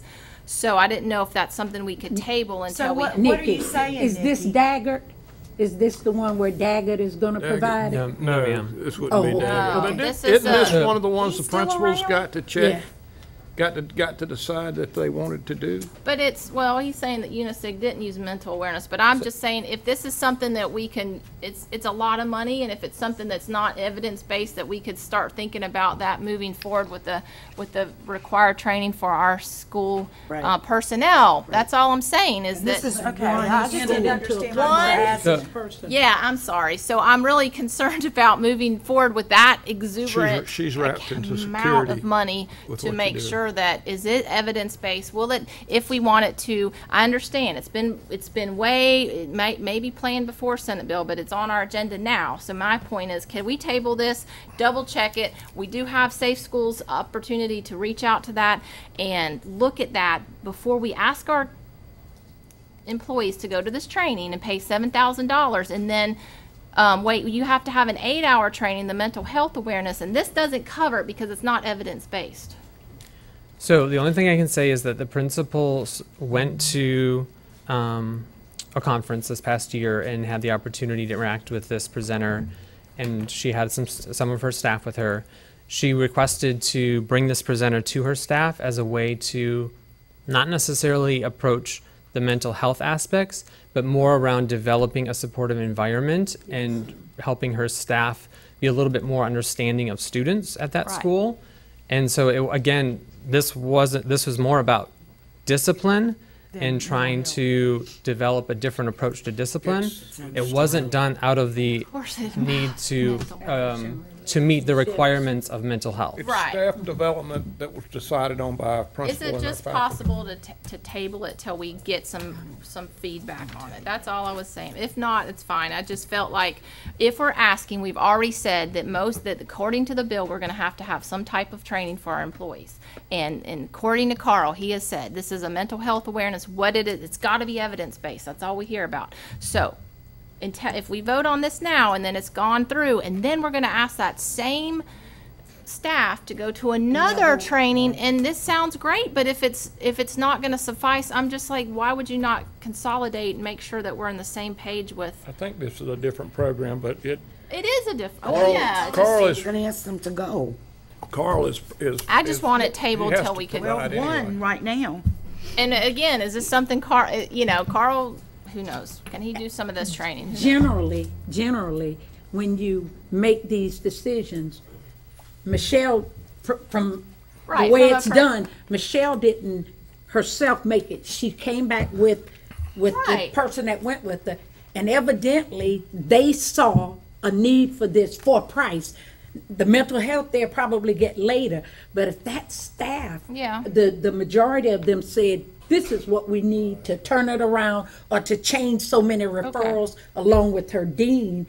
And then I don't see the mental health part of it because they're looking at their discipline and making a connection with those students, teacher, student, and to turn it around. Right. And I just, again, and I understand, you're probably right. I just, again, this is like new information on the table. We just had a discussion, and the more we look at this required training that we're going to try to rush, we got to get mental health services. So again, I just, was like, wait a minute, do they know about this new training that they're going to ask all faculty and staff to do, that the safety office that's established today in the DOE, is this gonna, you know what I mean? I just was more information that if we approve it now, it's a done deal, and then we couldn't go back and ask because it can't hurt them to have it. This is just a discipline program, and it's not. Yeah, it's different, but it's not the mental health issues that we were talking about. It's very, and I agree, and I'm sure it looks great. It's just, again, hopefully it will satisfy both needs that we'll need. It is very demanding, disruptive, difficult students. It sounds like a great training, but again, all we have to talk about is evidence-based. So I know what you're saying. I hear what you're saying clearly, Nikki, but think about it. We do teacher training all the time before Parkland, before safety. Right. Yes. We've done it all the time. So all kinds of things. So this is, to me, it has nothing to do with 7026. It's a staff discipline buy-in. The school asked, the school wants it. It's about discipline. And your evidence ought to be reducing referrals. Right. And look at it as an enhancement for the Looked at teachers. Other ways to handle and that's problems. So it's all part it was of actually it, in response to data. If you look at prices, suspension, and referral rates, No, they are doesn't the above one that pulled it the have to make the averages for motion? other middle schools in our district. Well, I'd like to make Madam Chairwoman, I'd like to make a motion that we go ahead and approve this. I didn't really think you had pulled that particular. She did. She did. Second it. She did. That's fine. You second. What was the number? All in favor? Aye. Opposed? Motion carries. H13. Oh, emergency. Okay. Thanks, Jonathan. I'm going to do this lightly. Thank you, John. Thank you. We're now going out of mine too. Regular session into emergency session. Let me find those papers very quickly. Where are they? Here they are. We have, okay, the first item is the 2017-18 personnel allocations, change number 19.4, justification, explanation, time sensitive. And that is to add one executive secretary of 12 months to information services. I make a motion that we approve. Second. All in favor? Aye. Aye. Opposed? Motion carries. The second item is out-of-state travel for a NEFAC employee to Pennsylvania, May 6th and 7th. Justification, explanation, time sensitive. I make a motion we approve. Second? Is there a second? Second. Oh, Sorry. second. I heard you say it and I just let it go. I think All in that's- favor? Aye. Oh, I forgot. I think that's Titusville, Pennsylvania, too. I never knew there was a Titusville, Pennsylvania. Go ahead. Okay, all in favor? Aye. Opposed? Motion carries. And the third item is the request from Putnam Edge. Okay, It's gonna take a while. okay, I'm going to do something that I don't normally do, but we've got to take about a 5-minute break right now before we start this discussion because it may take a while. Okay. Okay, you go. We'll go out of recess, back into regular emergency session. Yes. Regular emergency session. The next item up for discussion, I guess, Yep. is request from Putnam Edge, justification, explanation. The item was received after the publication of the agenda. Yeah, I had received information or a request from Pat Freeman from Edge, and you should have a letter from Pat Freeman to me, and I asked her to send it to us so the board could see it. It should be in your board docs. I see it. Anyway, they have requested an additional year at CeeLo, where they have been for the last several years. And you can see in the letter they have not been able to locate another facility. So again, all I said was I would take it to the board. And I don't know if anyone from Edge is here. Okay, Mr. Smith is here. And I have Mr. Bowling here to address he has some information for you regarding the space and as well as a couple of our principals. So anyway, Okay, we Thomas, do have people here. You want to come on up and? And Mr. Smith is here from Edge. Yes, and of course, if you want to say something later, you can. Okay, so I can speak to the space issues or concerns, and I think the local school administration or administrations are here as well. I understand that some years ago, lots of science equipment was purchased in order to do or conduct labs at the CeeLo campus, and those plans were put on hold, and space was made, I think, for the students of Edge. But along the way, they've been making plans, and they've been telling their students and their parents, it's coming. We will conduct labs as we should, as we go forward. So they fully intended to do exactly that for next school year, and they've made plans that will reflect that. And then you couple that with the fact that with 7026, other components are starting to come out, and then other grants are kind of like shoot-offs or ballooning. Title IV is one of them, and additional personnel will be created for our Student Services Department because of Title IV, and we simply don't have any place to house that department here at the district office. So we kind of had that property earmarked as well over at CeeLo for additional office space if needed, because we're kind of sitting on top of each other in here. So those are some of the reasons why that space has already been encumbered. Now, I don't know if you have any other questions. Can I ask you a question, Yes, Thomas? I know that for years we've been trying to help Edge, and they've bent over backwards to try to meet the needs of their students, and we as a board have worked together to do that. But when I listened today in our presentation on mental health, and with some of the needs that we're going to have with this new security directive from the state, it looks like we're going to need all the office space. We're going to need more space and a hub type location in several spots. But would it be your recommendation that we have to have it and we need it? I mean, obviously you could roll over and do something, but I mean, it would put us at a real disadvantage, wouldn't it? Yes, sir, that would be my recommendation. Okay. Go ahead, please. Okay. I do have a question. This is a hard thing, but my understanding is that we've given them 2 one-year extensions, correct, on the CeeLo prop space. So. Mike's been trying to get into that wing for as long as I can remember. So for 2 years, they've known that they had to find a place. That's correct. Yes, ma'am. Okay. But there is no place.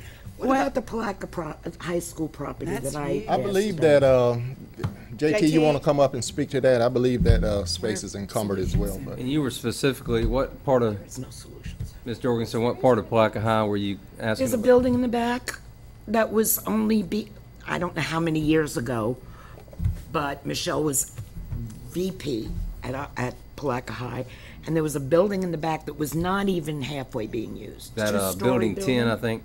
The two-story building would be building 26. It used to be the 9th grade academy when Right. they had the academies Talking about going. two-story building? Is Yes, that, okay. The new building. So in that building right now, we have our JFG grant position and the seniors that are in that were in jeopardy of not graduating, but thankfully about over 90% of them are going to make it this year, so we're good there. Our advanced manufacturing class is back there using up 2 classrooms, and we'll be possibly needing a 3rd with all of the equipment that we're getting with the $250,000 grant that Renee Huff was able to get for us. Health Sciences is located upstairs. I knew that. And with a CTE lab and everything that's going on in that department. And then we've also got another reading or English 1 class and a science class. And a on the guidance first level. counselor. Don't we And have a guidance guidance counselor. counselor? Yes, So it got filled up. Yeah. It wasn't, I don't know how many years. Yeah, ago, I mean, but it's yeah. always had some in it. Sometimes it's been fuller than others, Right. So you don't have any No, ma'am. space for an No, office, ma'am. for a district office. Can we, ask all the principals? Madam, I don't want to throw Edge out. I was going to, I haven't, Well, I don't we either, haven't, none but- of us have for the last few years. Yeah, we've tried, I Sarah. know. But based on the need for space But and they've bought dealing with, property now and they're starting construction. Well, it hasn't been bought yet. well, they has bought it? property before and they weren't able to maintain it. But I was going to make a What are we recommendation going to do with those students? that we go ahead and in order to help them facilitate movement on with the mental health, seating and wherever they move that, you're going to have another area that's going to fill up. So I'd make a Keith, motion how many that we. students do you have? We have 111 students. 111. It would be. We started the year if I may. Yeah, Yes. Certainly. I hate it too, but we can't keep doing this. After we graduated a pretty large class of 30, which is large for us, we were down to 67 students. And since that time, we have ballooned up to 111 students. So there's a need for the type of family that we have at Putnam Edge High School. I know every student by name. They know me. We have a relationship with their family. Because we're small, we're able to be flexible with the students. We're bringing the community in this year. We've had Palatka Daily News, Putnam County Sheriff's Department has been an excellent instructive presence in terms of career development opportunities for our students. We have students who are about to graduate who are already going to work right into their communications program with the 911 operators, and they're really excited about that. We've had the University of North Florida and St. John's River State College in, Bethune-Cookman College in. So we've really done a great job reaching out to the community and allowing our students access to additional opportunities above and beyond what we can provide locally. So we've got a lot of good partnerships. How many seniors will you graduate this year? We'll be graduating 25 seniors this year. I don't doubt at all that you're doing great things there. One of your board members I work with at the college. I know what's going on. Oh, you know Shirley. Shirley. Yes. I know what's going on Yeah, it there. When did you start your search for another building? It's been a consistent search going on. We initially thought that there'd be an opportunity for us at the PRC building, and somebody else superseded the offer that we were going to make. We've been consistently each month looking at properties, looking for something to find. Looking for you? Absolutely. We've had a realtor looking for us, and we couldn't find anything that would suit our needs, and we just had reached out just 3 weeks ago to the pastor at, I believe, St. James. We'd been talking to him about whether or not that I'm sorry, I don't know. This was one of my teachers had done this outreach. So we've been looking consistently, and finally we decided, that a purchase would be the best way. The purchase and build would be the best way to go.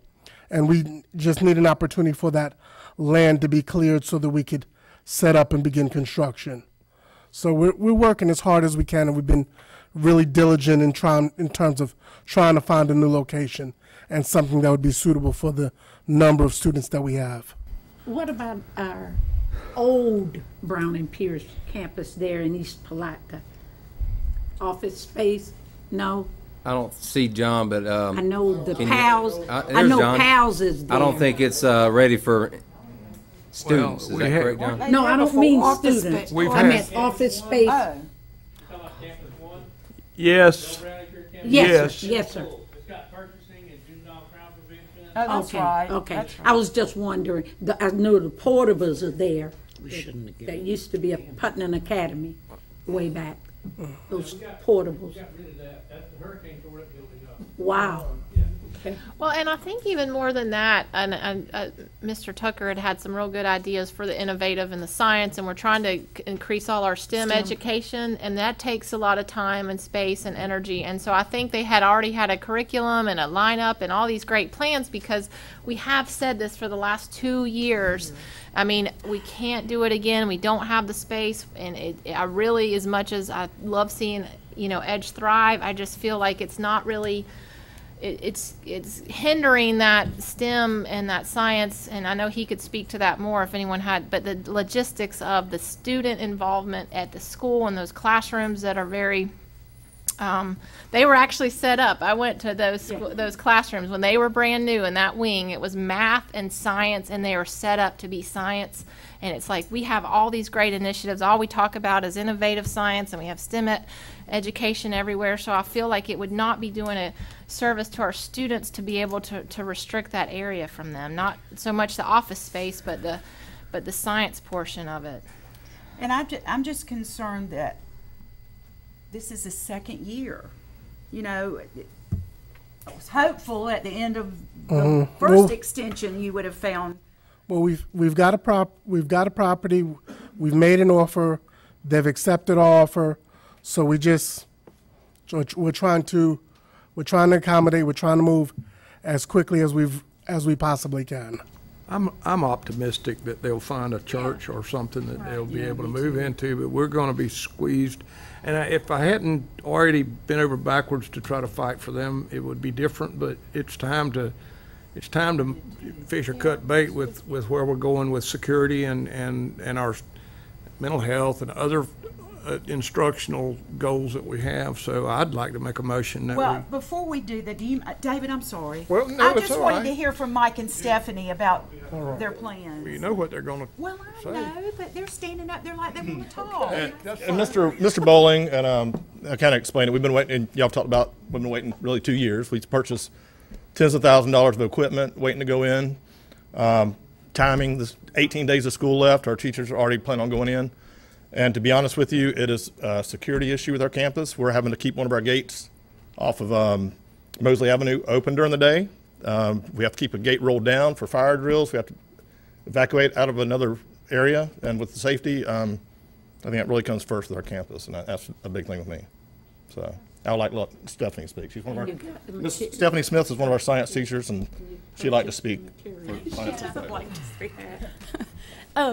I come from a teacher / parent perspective. I do have children in the school system, one in my classroom that is very small.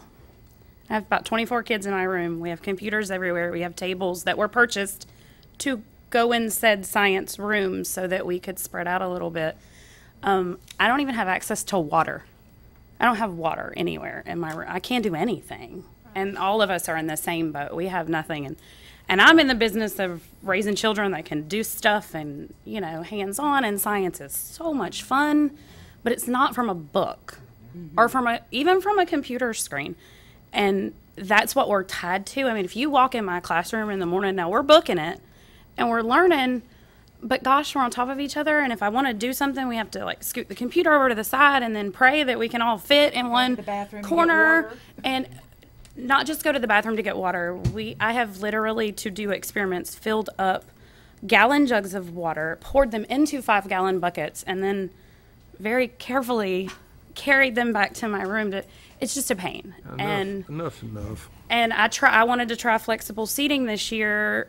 I also teach an AVID elective and a lot of team building, a lot of researching and doing all this stuff. And I wanted to try flexible seating, and I went in my room with my husband, and I'm like, he said, you can't do that. Like, where are you going to put anything? Right. So that's just my plea, is that I'm doing a disservice to the children that you're sending into my classroom because I don't have the space or the opportunities to do what a science teacher should do. So they walk out going, well, we really didn't do anything. And it wasn't because I didn't want to or didn't have the means. I mean, he has graciously never said no to any equipment that we want to buy, but we're having trouble figuring out how to use it in the space that we're in currently. Thank you very much, Thank Stephanie. you. Okay. Madam Chair, I make a motion that we reject the request for additional year of EDGE being at CeLo. Is there a second? I'll second it. All in favor? Aye. Aye. Opposed? Aye. Motion carries. I just didn't want to do it. I know. When they say I know. they need the space. We'll go out of emergency session back into regular session.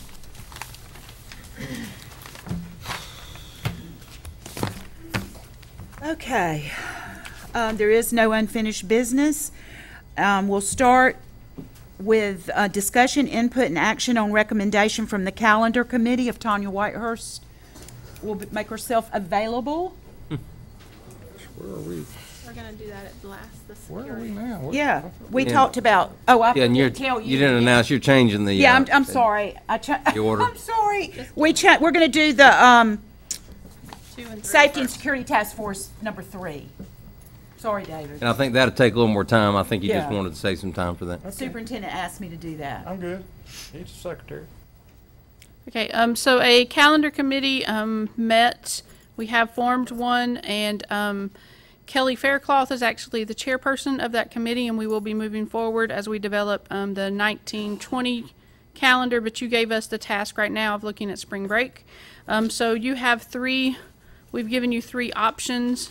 Option number 1, well, the third one is to leave it as is. Oh, that's right. Okay. So option 1 is to move spring break to March 18th through the 22nd, and that coincides with the 3rd week of March, which I have been told that is when St. John's River State College it's always the 3rd week. So that one coincides with that. What that would do is it would move the end of the third 9 weeks just down 1 week, so it just kind of pushes all of that down 1 week.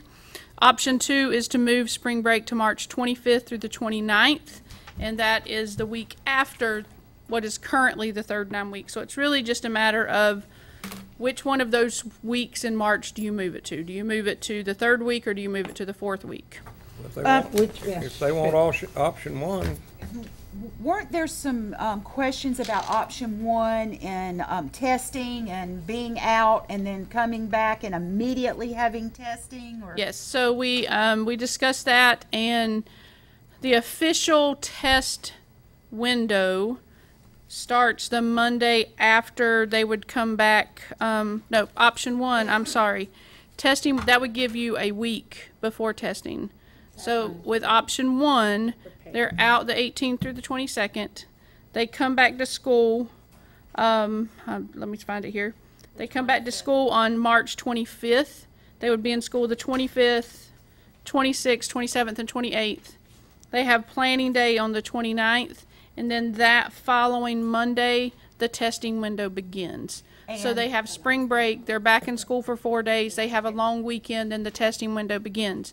Option two moves that spring break to the very last week of March, and then that first day of testing, which typically we normally start on a Tuesday, but it would only give them 1 day after that spring break before testing would start. Can I make a recommendation? Can I make a motion that we accept the recommendation of the calendar committee, option one? Which one? Did they make a recommendation? Well, they got number 1, 2, and 3. We gave you 3 options. Was there? I'd like to know what the superintendent. Well, there was just 3 options. Right, there was no recommendation. 1, 2, 3 is just numerical, nothing to it. We don't have a recommendation, we just gave you 3 options. Correct. Right. Okay. What And the is your first one recommendation? is the colleges, and then the second one coincides with the fair. fair, yes. So That would help dual enrollment students out. The college one would, yeah. Yeah, the option 18th through one. the 22nd, or then leaving it as it is that Is April, the third option, which is April. It's late. It coincides with Easter, so it would be April 19th through that following week. And then they're out of school. And the then they're out next of month. school with the following month. Yes, ma'am. Yeah. Well, I would appreciate. So we were asked to bring you options, so we brought you options. Well, I would appreciate in the future if we get something in emergency, let's just get a recommendation and then we'll go from there. This Maybe isn't the an other. emergency. Well, it We were looked like a- following the guide of the board that you wanted additional options. yeah. so we A just teacher brought that. presented from Okay. Q. Well, I thought it was an emergency item here. No. Okay. No, sir. We've moved on and you didn't. You took it out of emergency item. No, I did not. Okay, it's fine. I'm good. I like the one I'm for where whatever we you pick. have- Sandy, you want to make a motion? Okay, I don't have it in front of me to know which option it is, but I'm in favor of the option that gives them the time when they return That's from one. spring break, and they have those days in there to review and prepare themselves for the test. Option and one. the- That's option one. which Yes, ma'am. coincides Okay. with the college, Which is coincides with what the we always college, say. Make the brings the motion, students make back them for 4 ourselves. days. Y'all One, consider I that think, next I year. think when it's number 1, I think that's the one that was made, but Okay, so And you were at the calendar committee, and She was not able to be Oh. there at that meeting. okay. would okay. someone make a motion, please? Make a motion that we can accept option one, and the calendar committee has provided us with for March 18th through the 22nd for spring break next year. Second. All in favor? Aye. Opposed? Thank you, Tony. Motion Tanya. carries. Thank you, Tanya. Okay, now we have to appoint a board member to serve as the board's representative and alternate on the FSBA Legislative Committee. And I'd like to say something. Kathy Jorgensen has been our representative on this committee, and I think she's done a wonderful job. She is not afraid to speak her mind. Are you still interested in that Yes. position? I second. Yes. Unless somebody else wants it. Oh, you're good. Okay, You we got do we vote on that? Can we go ahead and decide on our alternate? Nikki. let's just I'll make be the her, alternate. Okay, so someone make a motion, please. I make a motion that we make Kathy our legislative representative on the school board and Nikki be the alternate. Second. All in favor? Aye. Opposed? Motion carries. Okay, number 3, before any discussion, input, and action, our superintendent would like to make a statement. Did you want to read yours? You No, I'm gonna go last. Okay. You got the gavel. Go. Okay. Thank you. Madam Chair and members of the board, it's been almost 2 months since Senate Bill 7026 was signed into law. The tragic events that took place in Broward County in February 2018 has placed an immense sense of urgency and responsibility on each of you as board members and me as superintendent to respond to the mandates of the new law. I'm requesting that you carefully consider and approve the recommendation of the task force whose members were approved to serve by this board. I would also ask that you honor the hours of service requested of our task force members, and some of them are in the audience today. You should be reminded that any other option approved by you will result in a recurring cost from the district general fund, which will be over and above the Safe Schools allocation from the state. Allocations for teaching and non-instructional positions will be reduced if the district incurs additional costs for security personnel. The vote for the three options was scheduled for today's board meeting so that you may consider approval of all personnel allocations at the May 17th board meeting. The discussion on how the district would protect our staff and students has been spirited over the last several weeks. All 67 school districts are facing the same tough choices handed down by the state legislature. You requested a school safety workshop, and it was held on April 2nd. You also requested a special school board meeting for the purpose of discussing the three school safety options with the sheriff and district security staff, and that meeting was held on April 9th. A school safety task force was authorized by you with 21 members representing a number of stakeholders across the district. Suggestions were given to me by individual board members for certain task force members to be included. At least one suggested member was added to the task force from each of the board's members' recommendations. A school safety task force, or the school safety task force, met twice, April 19th and April 24th, with the purpose of discussing as many combinations of the three school safety options as possible and providing a written recommendation to you in a special school board meeting that was held earlier today. The task force spent a total of 4.5 hours discussing, debating, and finally voting 16-4 in favor of a proposed recommendation. My sincere appreciation goes out to all of the task force members for volunteering their precious time in this effort. Finally, the intent of Senate Bill 7026 has been interpreted by the Florida School Board Attorneys Association as, quote, assigning a safety officer to 2 or more schools, end of quote. As your superintendent, I highly recommend that every single school in our district has a school safety officer physically on campus from bell to bell every school day. In Governor Scott's letter dated May 23rd, he stated, and I quote, my expectation is that there is at least one school safety officer at each school at the beginning of the 2018-19 school year. State Representative Bobby Payne also stated in the task force meeting that the legislative intent was to have an officer in each school as well. The Florida Sheriff's Association has also endorsed his position. I want to thank each of you for your thoughtful consideration as you make this most important decision. Our community is looking for a unified school board, superintendent, and sheriff's office to do everything possible to protect our children. Thank you. Thank you, Superintendent. Do we need to make a motion in a second? No. And then have public comment? We're discussing right now. Well, you can do it after a motion second. Do you have anything you would like to say? Sandy or Ms. me? Fuyard? Okay. I was on the task force, and I was a non-voting member. Yes, a lot of hard work went into it. Questions and concerns about people that are not true law enforcement officials, you know, being in the schools with guns. It has not been easy. I know we have to do something, you know, to make sure that our children are safe. It's sad, I said earlier, that money dictates what we do. It's sad, but that it is what it is. And so we look at it and it's not easy. But I hear our sheriff wanting to do something to put in place something that, God forbid, should we ever have to deal with an active shooter. I'm still concerned about who we place those guns in their hand to do it, but it's a dilemma, and I'll leave it at that. But we're gonna do what we need to do. David? Well, I'm extremely pleased and gratified that the committee that was formed that made a recommendation. I think it's only proper. They did what we asked them to do. If we were to fail to adopt their recommendation, and which we certainly have that right, and a child were to get, heaven forbid, something were to happen to them between now and the end of school, I think we'd be in a world of hurt. Anytime that were to happen, it would be awful.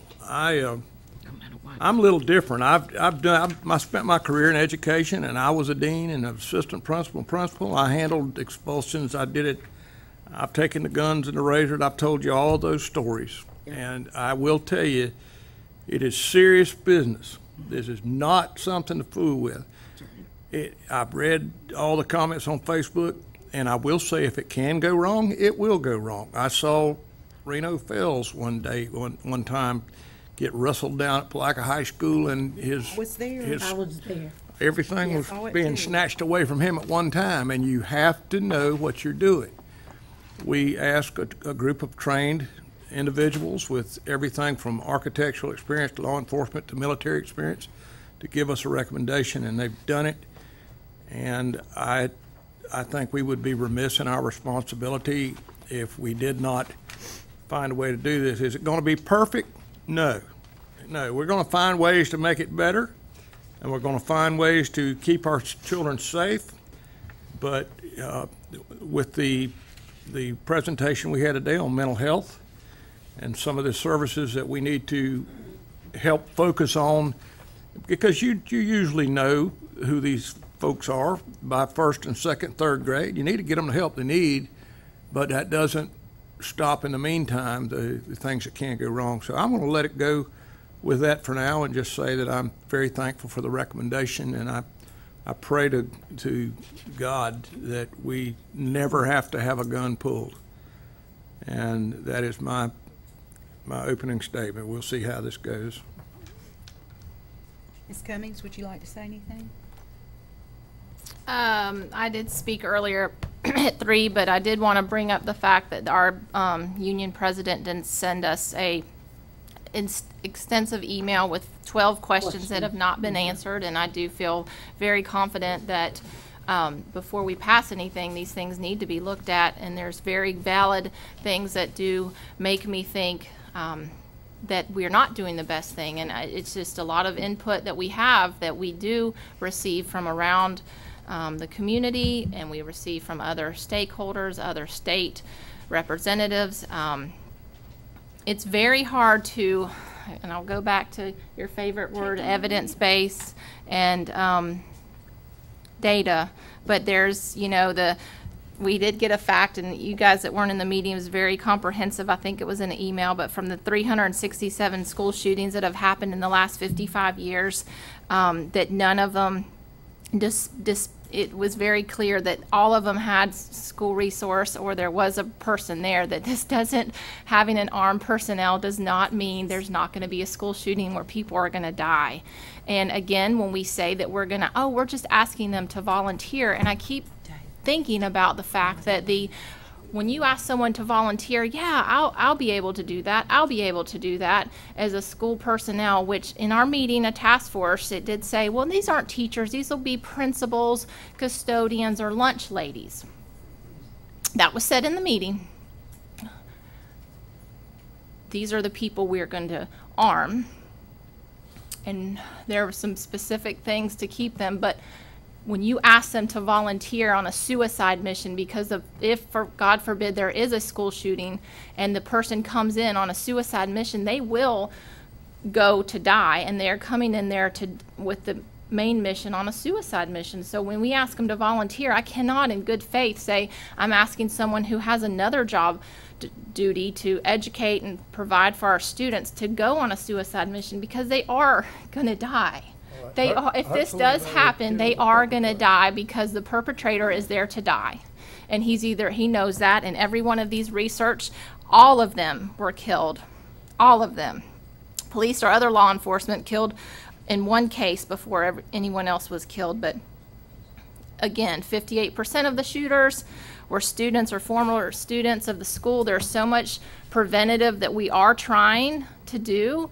And again, I know that the state has given us this arming someone at our schools, but we have not exhausted all of our options. I've talked to 3 people that are certified law enforcement officers that said, you know, I would love a part-time job, work 180 days.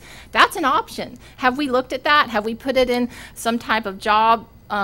We could do that. There's different things. We do have, I've given our board attorney the contract that Polk County and Duval County is currently working on. They're approving one tonight and one next week about having a security assistant, an armed person, that is your only job description is security. You go into the school, you are part of the Guardian program, and you will be armed in uniform, and you will be securing the premises. You will be checking the cameras. We'll be doing all the things that keep things proactive.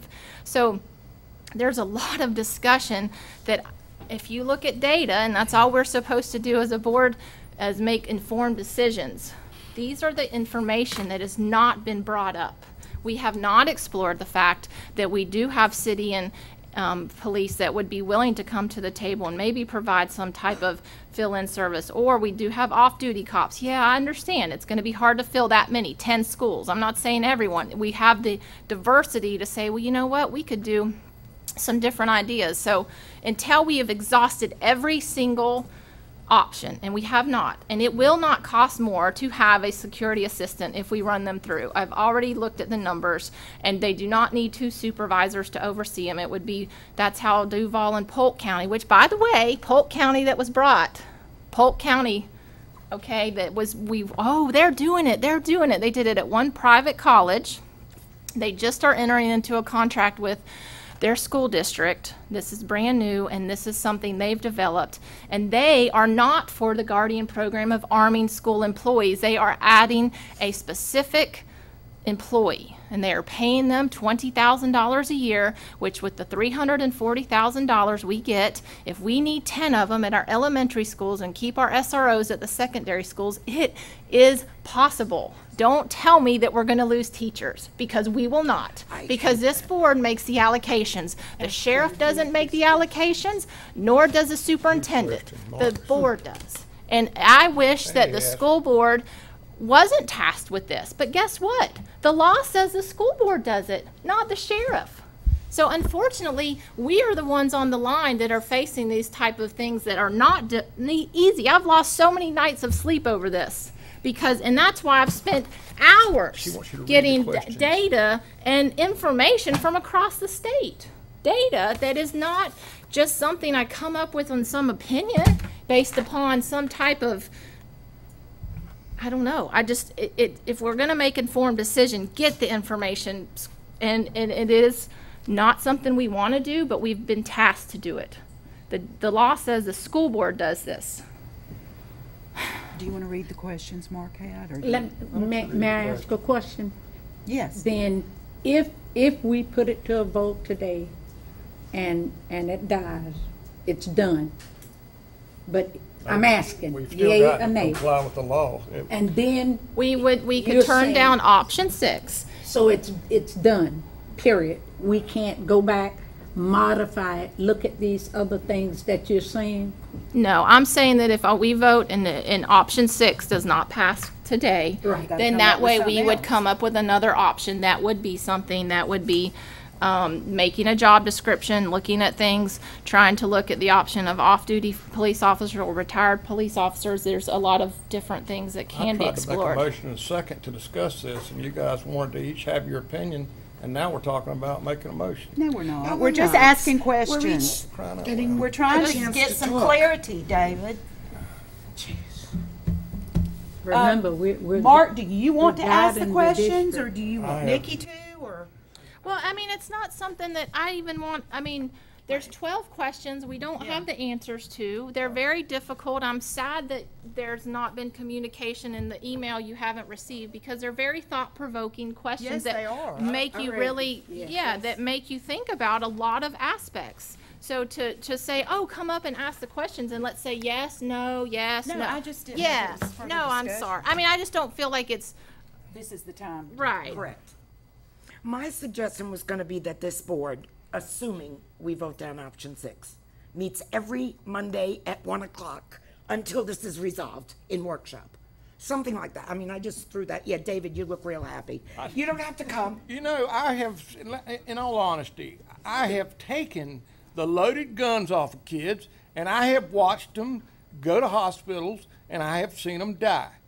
And I don't, you know, I've seen kids killed in accidents. I've seen them murdered David, by my other son students. was shot I and killed. understand. My son. I know that. Well, thank you. But I have all these children and all these young people, like the girl that was here today doing the mental health. These kids grew up here. Their children are in school. I'm worried about the safety of those kids, not some. And we had a committee of people that you couldn't have had a better blue ribbon committee to give us a recommendation, and now everybody wants to hedge and just drag it out. I'm only one vote. I have an opinion. My opinion's very strong. If somebody's coming to do harm to a child or an employee at school, kill them. I don't care. If they're trying to kill your child or my daughter.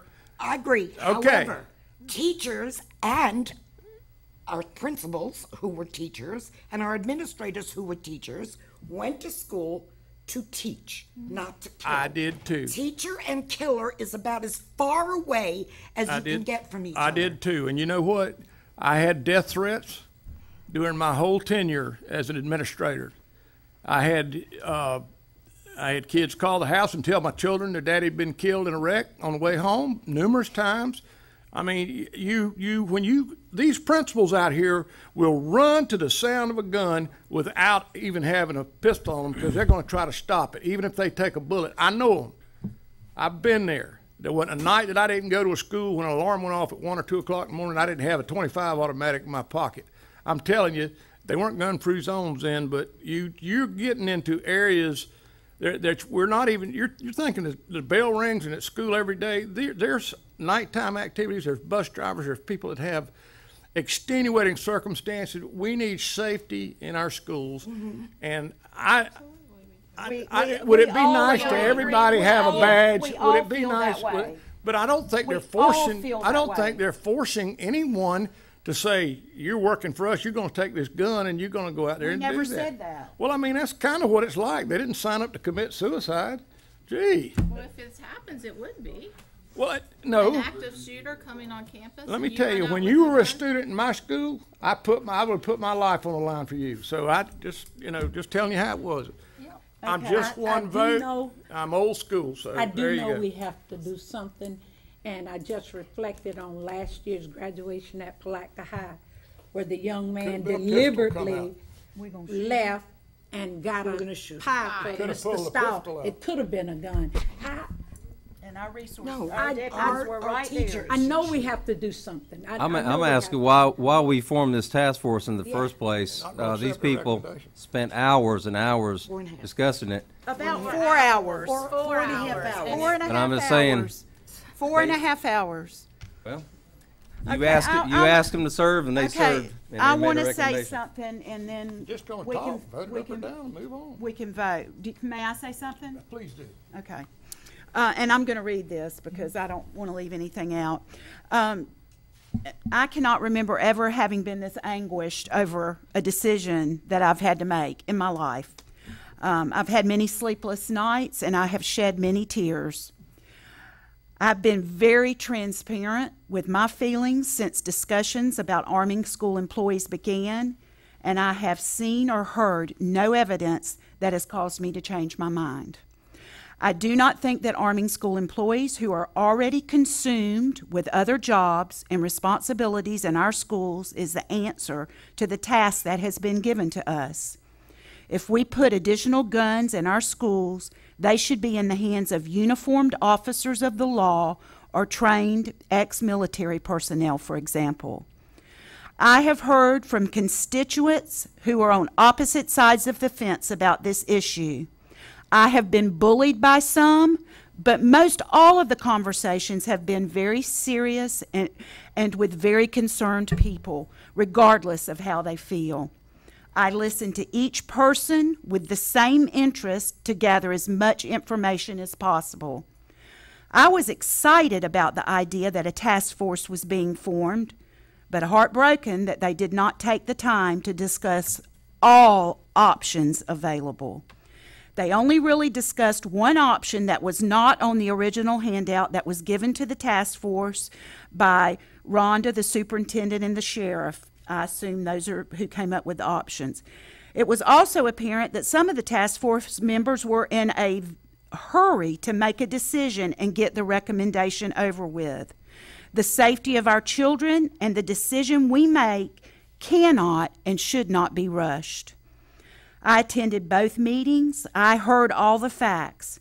I, too, have spent hours researching and talking to people in other counties, all of which must make the same decision that we have to make. And none of the ones that I talked to were even close to arriving at a decision. So I'm still concerned about the rush.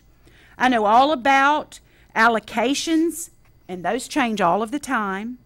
I know we are a financially deprived county and don't have the money to put a resource officer in every school, but there are other ways to meet the letter of the law other than arming school employees that we haven't even looked at. Yes, money is our biggest roadblock, but how do we make a choice between losing 17 teachers or putting a resource officer in every school? How do we decide whether to educate a child, which is the school board's job, or keep children safe, which is the job of both the school board and the sheriff's department? We need to slow down and make the best decision for all of the students in Putnam County. We will never make a more important decision.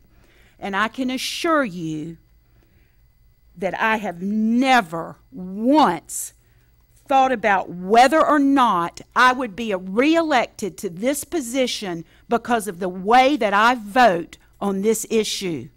Me neither. It is a moot point. And that's all I have to say. Well, I'd like to echo what you just said about the election, because I understand that, you know, threats have been made against 2 out of 3 of us that are running for re-election that we need to get on board or we'd be worked against. It is a hard decision. I am so gratified to serve with this board because we all do our homework, we research, we bring different things to the table, and we vote our hearts, not political, not to get reelected. We vote what we honestly believe, after doing the research, is best. At this point, I think we should turn down the committee's recommendation and start at least weekly workshops, if not more often. I would leave that up to the majority of the board to decide. Madam Chair, I make a motion that we reject the task force recommendation. I'll second it. All in favor? I will ask one question before we vote. Now, I asked to make a motion earlier in the meeting, and I was denied. No, I was denied the opportunity. No, you weren't denied. We just No, we could have done it when a second for talking. I'll withdraw my second. Will you withdraw yours so he can make his motion? Let David make his Madam motion. Chairman, I'd like to make a motion that we accept the recommendation of the committee that we required to be formed, and knowing that if we don't accept their recommendation, we're exposing our district to tremendous liability if something bad happens between now and the time that. And if we accept their recommendation, we won't be liable for No, anything? That's not a motion. Anyway, make your motion. My motion is we accept the committee's recommendation as given to us at our request. Okay. Is there a second? Second. All in favor? Aye. Opposed? Aye. Aye. Motion does not carry. All right. We move on to something else. Can you record the vote, Madam Chair? We need it for the record. Yes. Mr. Buckles made the motion. Sandy seconded it. Ms. Cummings, myself, and Ms. Jorgensen voted against. And Sandy voted against. Oh, you voted against as well? Yes. Okay. She seconded it. Oh, okay. That She confused voted me. against. Well, she I- wanted to get his motion on the floor. Okay, okay, I understand. That's fine. Okay. And I will point out that she and I both served as principals in schools, so it does make a difference when you've been in leadership positions. She didn't vote it for it. Okay. She made the second. It's time for school board reports. Do I have a volunteer to go first? I'll go first. Interestingly enough, I didn't, on my calendar, like 6 weeks ago, on the date of our school board meeting, I said, LSI report, because last year at this time, we approved a contract with LSI, and we were gonna get a report before we had to approve it again, and we just approved it again. But that's at a different school. Did you want the one from Mosley? Oh, yes. Oh, Yeah, see, this was from Miller, Right. correct? Okay. Yeah. Jonathan, I do could want we some. schedule a report from LSI, about LSI at Mosley in the near The future? results we're getting? That would be great. Thank you so much. Thank you. Okay, I attended Melrose Elementary School's Career Day, and it was so cool. Firemen let the little kids hold the fire hose, and the sheriff's department was great. They were there with all their really cool vehicles, and the kids really, really enjoyed it. There were a lot more people than fire and police, but it was really a great thing, and I'd love to see it expanded to all our schools. And the third thing is scholarships. I belong to the Interlochen, ICCI, Interlochen Church Council of Interlochen, Interchurch Council of close. Interlochen. Well, we're going to name it West Putnam because we have West Putnam. And we're giving scholarships. That's the only thing we exist for, is to give scholarships at IHS. And we give them to students who are not going to a traditional college, but are interested in vocational education after high school. And we look for BC students, not A 4.6 or whatever they get, because those kids get so many scholarships. So last year we gave out 3, and 2 of the kids didn't get anything else, so I was real excited about that. It's very hard to pick when you've got dozens of entries. But anyway, Edge, I am so sad. Yeah. They were dead before they finished, because of politics, because of superintendents that felt like charter schools were a competition. And I just am I don't know what's going to happen to those 111 kids. What's going to happen to the kids if they close? I feel confident they'll find a place. Putnam Academy of Arts and Sciences kid's going to go into a regular high school, I guess. It's so sad, and we're supposed to help them. The law says we're supposed to help them. I agree. I think we've been helping them. We have, I mean. After we sabotaged them. But I take offense at that, Kathy, Mouse in your because pocket, because I didn't sabotage them. I don't know who we was. I didn't sabotage them. Well, maybe it was before you got on the board, David. Probably was. so that means before I was on. Yeah. Okay. It was 6 years ago when the new superintendent got elected. Okay, that wasn't me. And that superintendent felt as though charter schools were our competition. That was said publicly many times. And they're not. They're another choice that we can offer students. Another choice, that's all it is. And I understand that, but our students are equally important, and we're the board for Putnam County School students. And yeah, but the charter schools are part of Putnam County School I students. know that, but they have their own board. Homebound are, and they have their own board. Yeah. But anyway. All right, that's all I have to say. I'm just disappointed about that. Sandy? Oh, you jumped I'm just around. disappointed Okay. about I was looking at you. 65 Just things. want to again, just, anyway. Career and Tech Superstars is Renee here. Awesome program, young people, the certification that they're coming out of school with and receiving, kudos, just really nice, the refreshments, everything. And then the top scholars, which were more than 50, and that's just something to blow your horn about. These students walking in with 4.0 GPAs and dual enroll and doing things in their community, and it was great. I don't know whose idea it was to bring back former students that had been top scholars in the 50 that was selected, and attorney, just amazing job. Yes. You were closer to their age, and they could kind of relate and see that these things could happen.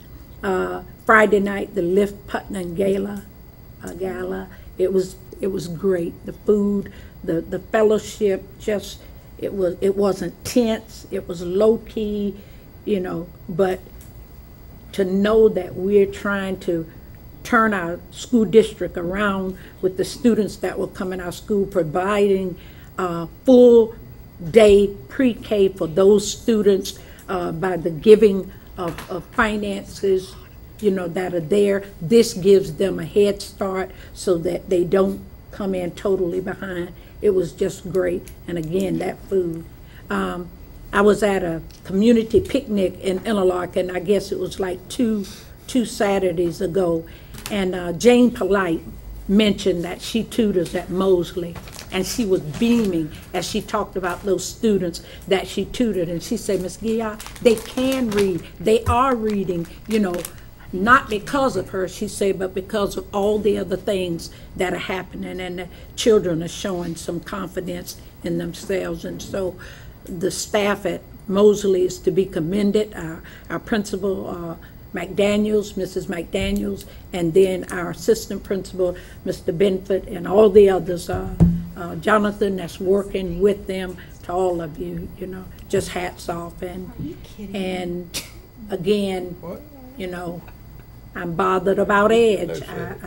I don't know how to fix this situation, and I am bothered about the vote for the school safety. I don't know if the team will be willing to go back, but something has to happen, and I'd like to see us, get together as a board with the task force, and we got to do something. We got to do something. Well, I listened to that comment about getting together every Monday, and I'll tell you, our background is not of what this committee's background was. We're just going to sit around and talk about stuff that we think, fuzzy feelings. I don't know, but she was talking about the committee going back and then the board meeting on certain Mondays or whatever it was Ms. Jorgensen said. I just think that would be a real hard thing to do, but I'm ready. We'd go. We voted. Let's go on. Well, couldn't we, if we met in workshop, we could bring our ideas, because we have other ideas. Hope County and St. Johns County, we've got their plans. That never got discussed. That never got discussed, right? And what about Duval? I don't care about Duval County. Their murder rates and stuff is terrible. Let's deal with Putnam right about County. that. Let's deal with Putnam County. We're trying to. Yeah. Well, I'm just ready. I mean, we got collective bargaining or something. We're not finished with our board reports. Do you have anything you'd like to report? No, ma'am, I don't. I'm just brokenhearted. Well, that's how I felt too. I'm absolutely brokenhearted that you guys form a committee and go through all this stuff and you won't listen to them. Ms. Cummings, do you have a board report? I would love to maybe have a workshop May 8th and next Tuesday if we could, or to start that discussion, because there are a lot of other entities that haven't been brought to the table. We do have a lot of that, and if that would be something. 3 o'clock. Is that? Yeah, and I feel like then we could, because there's a lot of discussion about what we could on the next day. Okay, so we're talking about a workshop on the 8th? Yeah, yes. 3 o'clock. 3 o'clock. 3 o'clock.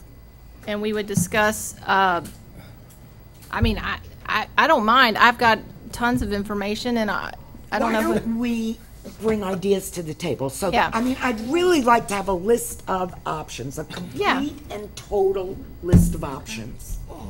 And there's also the ability to bring other City of Palatka, Crescent City Police Chief. Absolutely. So I don't know if we would want to do that at that meeting or wait and have a initial meeting with the school board and then decide how we would move forward with. What do you think?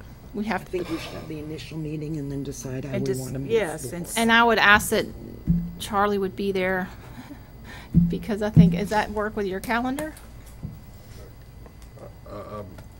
Here to serve the board, so whatever conflict exists, I'll. Why don't you draw the plan, Nikki, and send it to us, and maybe we'll just save some time. I don't know. Or Charlie.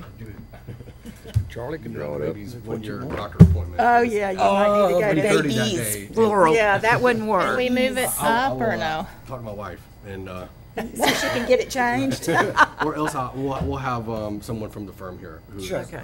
easily prepared. Dallas or Ninja or whatever. That'd be great. Okay, well, And on a great note, the career day was amazing at Melrose. We did have the sheriff's department, the police department, all the hospital.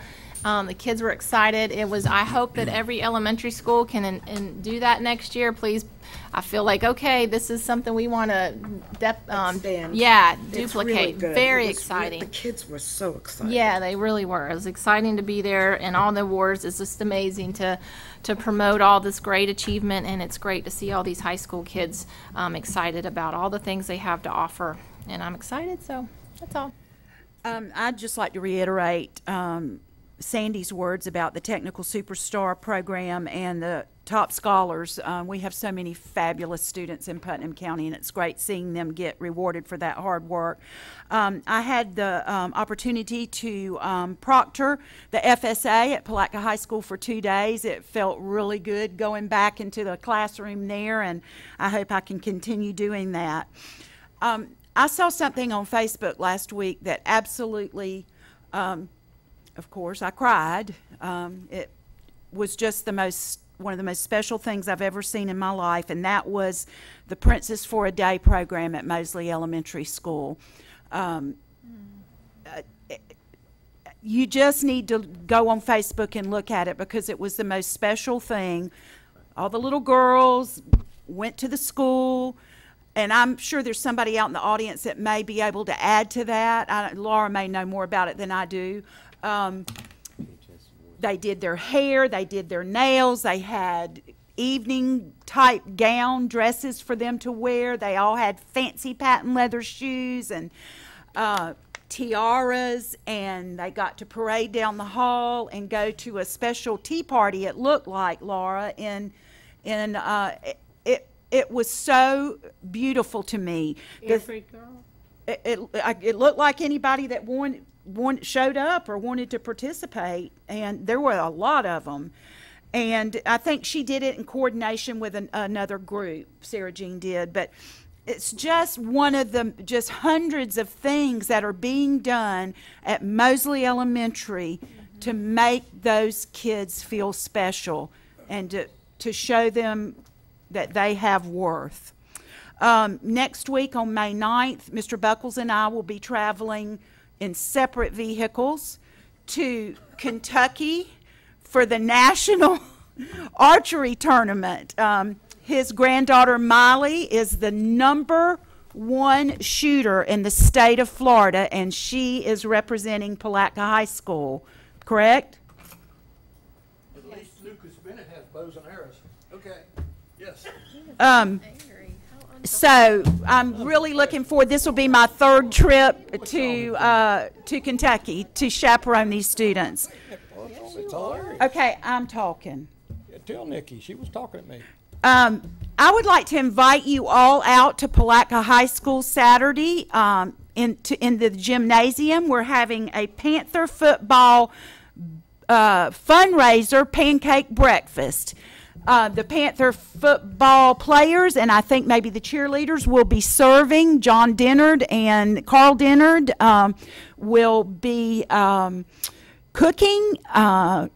I'm going to plug for the Kiwanis of the Azalea City. They're paying for all of the food and the paper products to put this on. But also on that day, they're going to be having a live telethon fundraiser where you can call in and donate money, and you get to talk to maybe some former Panther stars and some present Panther stars. So that's going to be exciting. And I believe there's also over at Billy Bennett Field at Bennett Cooper Field at Veterans Memorial Stadium. They'll be having a scrimmage later that day. Lift Putnam Gala was amazing. It just kudos to Jim Padgett and Joyce Oliver. It was a A+ affair, and I hope tons of money was raised that will go to our pre-K4 program. And then let's see, I think that about wraps it up. That was a lot. Also at the gala, it was David. No, I didn't do anything. You rolled your eyes. We heard from the buyer of the Campbell building, Jason Meyer, and it was really exciting to hear from him and hear about his plans for the Campbell building. It's gonna be something else, and I was very excited about that. Collective bargaining. In a little bit. When we get through with the board meeting. Okay, I was just curious. Mr. Attorney, do you have anything to say? Everything is going well in the legal department. Yeah. Why don't y'all get how through? long? This is How our long? 'Cause job. You're gonna have to do You're something here. talking about something, you don't rattling chain. Go ahead. Just go ahead, get it over. It's Charlie's turn. Charlie's going. Already went. Yeah. Legal department is everything's going well. Thank you. Superintendent? Yeah, just want to congratulate Dr. Coleman again. She helped secure the JFG grant again for next year. Yay. And I want to thank the board members who were able to assist me at the Board of County Commissioners presentation about our pari-mutuel funds. And again, our budget years are different, so they will not even take that up until later on in their budget process, but we wanted to go ahead and at least let them know that that could have an adverse effect on us. So, but thank you for coming, and thanks to the Pulaski Daily News for, their editorial today. I think we at least have made that known around the community how important those funds are to the district. I do want to just respond. The plural form of superintendents was used a minute ago about opposing charter schools. This superintendent. Oh, no, I didn't mean you. Okay, I just want to I'm going to go on record by saying I've done nothing but trying to help our charter schools. Absolutely, we know that, and we appreciate it. For the record, I want to make sure that. Oh, no, we know. Okay. And the date that you indicated that you wanted to meet, the boardroom is not available on the 8th at 3 o'clock. And The boardroom isn't available. the boardroom is not available for, What's planned in here, it's the room of the board, so is there something can be moved? Or the conference room. do you know what is? Conference room will work. Could we meet in the conference room? Is it Well, available? if it's a public meeting, it's going to get crowded if you have some people joining, so. Could y'all try to find another place for the school service managers? How many of them are How, there? yeah, how many? Training center. Is Nikki here? Nikki's here. 20 people. Nikki Hawthorne. Oh, she was earlier. I think they usually have about 30 or 40 people. Can you see if the training center is available? The training center. for them? You have that on yours? The training center is available. We keep shoving them around. Okay. Well, Okay. I think this is more. So we'll stay with that, Yeah, May 8th at 3 p.m., and we'll ask them to meet in the training center. Okay. And just to let you know, next board meeting, Ms. Odom, we should have our allocations to present to the board at that time. We need to do that because HR is holding off on hiring right now because we would have positions that we need to. We're gonna lose all the good teachers if we don't do it quick. Yeah, Okay. I understand. We won't lose any now that we don't follow the recommendation. And I want to, lastly, I want to thank all the members of our task force. That's what you said. To me, I know as a task force member, I just want you to know, I don't want you to be insulted by the fact you spent a lot of time and you gave a very thoughtful recommendation to the board. And of course, it's the board's prerogative to do whatever they want to. But I will say I attended every minute of the meetings, and there was a lot of thoughtful discussion going on. And you know, I think they did what they were asked to do. So again, I want to thank Mr. Perry for chairing the committee and all those members that are in here. And thank you for serving. Okay. Rick, a brief question. If we ever have this many workshops in a day, let's do one in the morning and then we can break for lunch and then maybe. We had expulsions this morning. Okay, all right. Sorry. I didn't go to And the I think expulsion they were also. committee. We'll do whatever we can to break it up. I know Yeah, it's been a long, long time. You've only spent since 1. I mean, it's 9. Wow. You want to serve on the expulsion committee, David? Do I want to what? Be on the expulsion committee. I would be happy to. I've served in Then your you could place. come at on 9 different and things. have lunch. Okay, let's Okay, I'm good. Is it adjourn or? have a 5-minute recess. Okay, we're going to take a 5-minute recess before our executive committee, and we'll let everyone who is not supposed to be in this room have time to.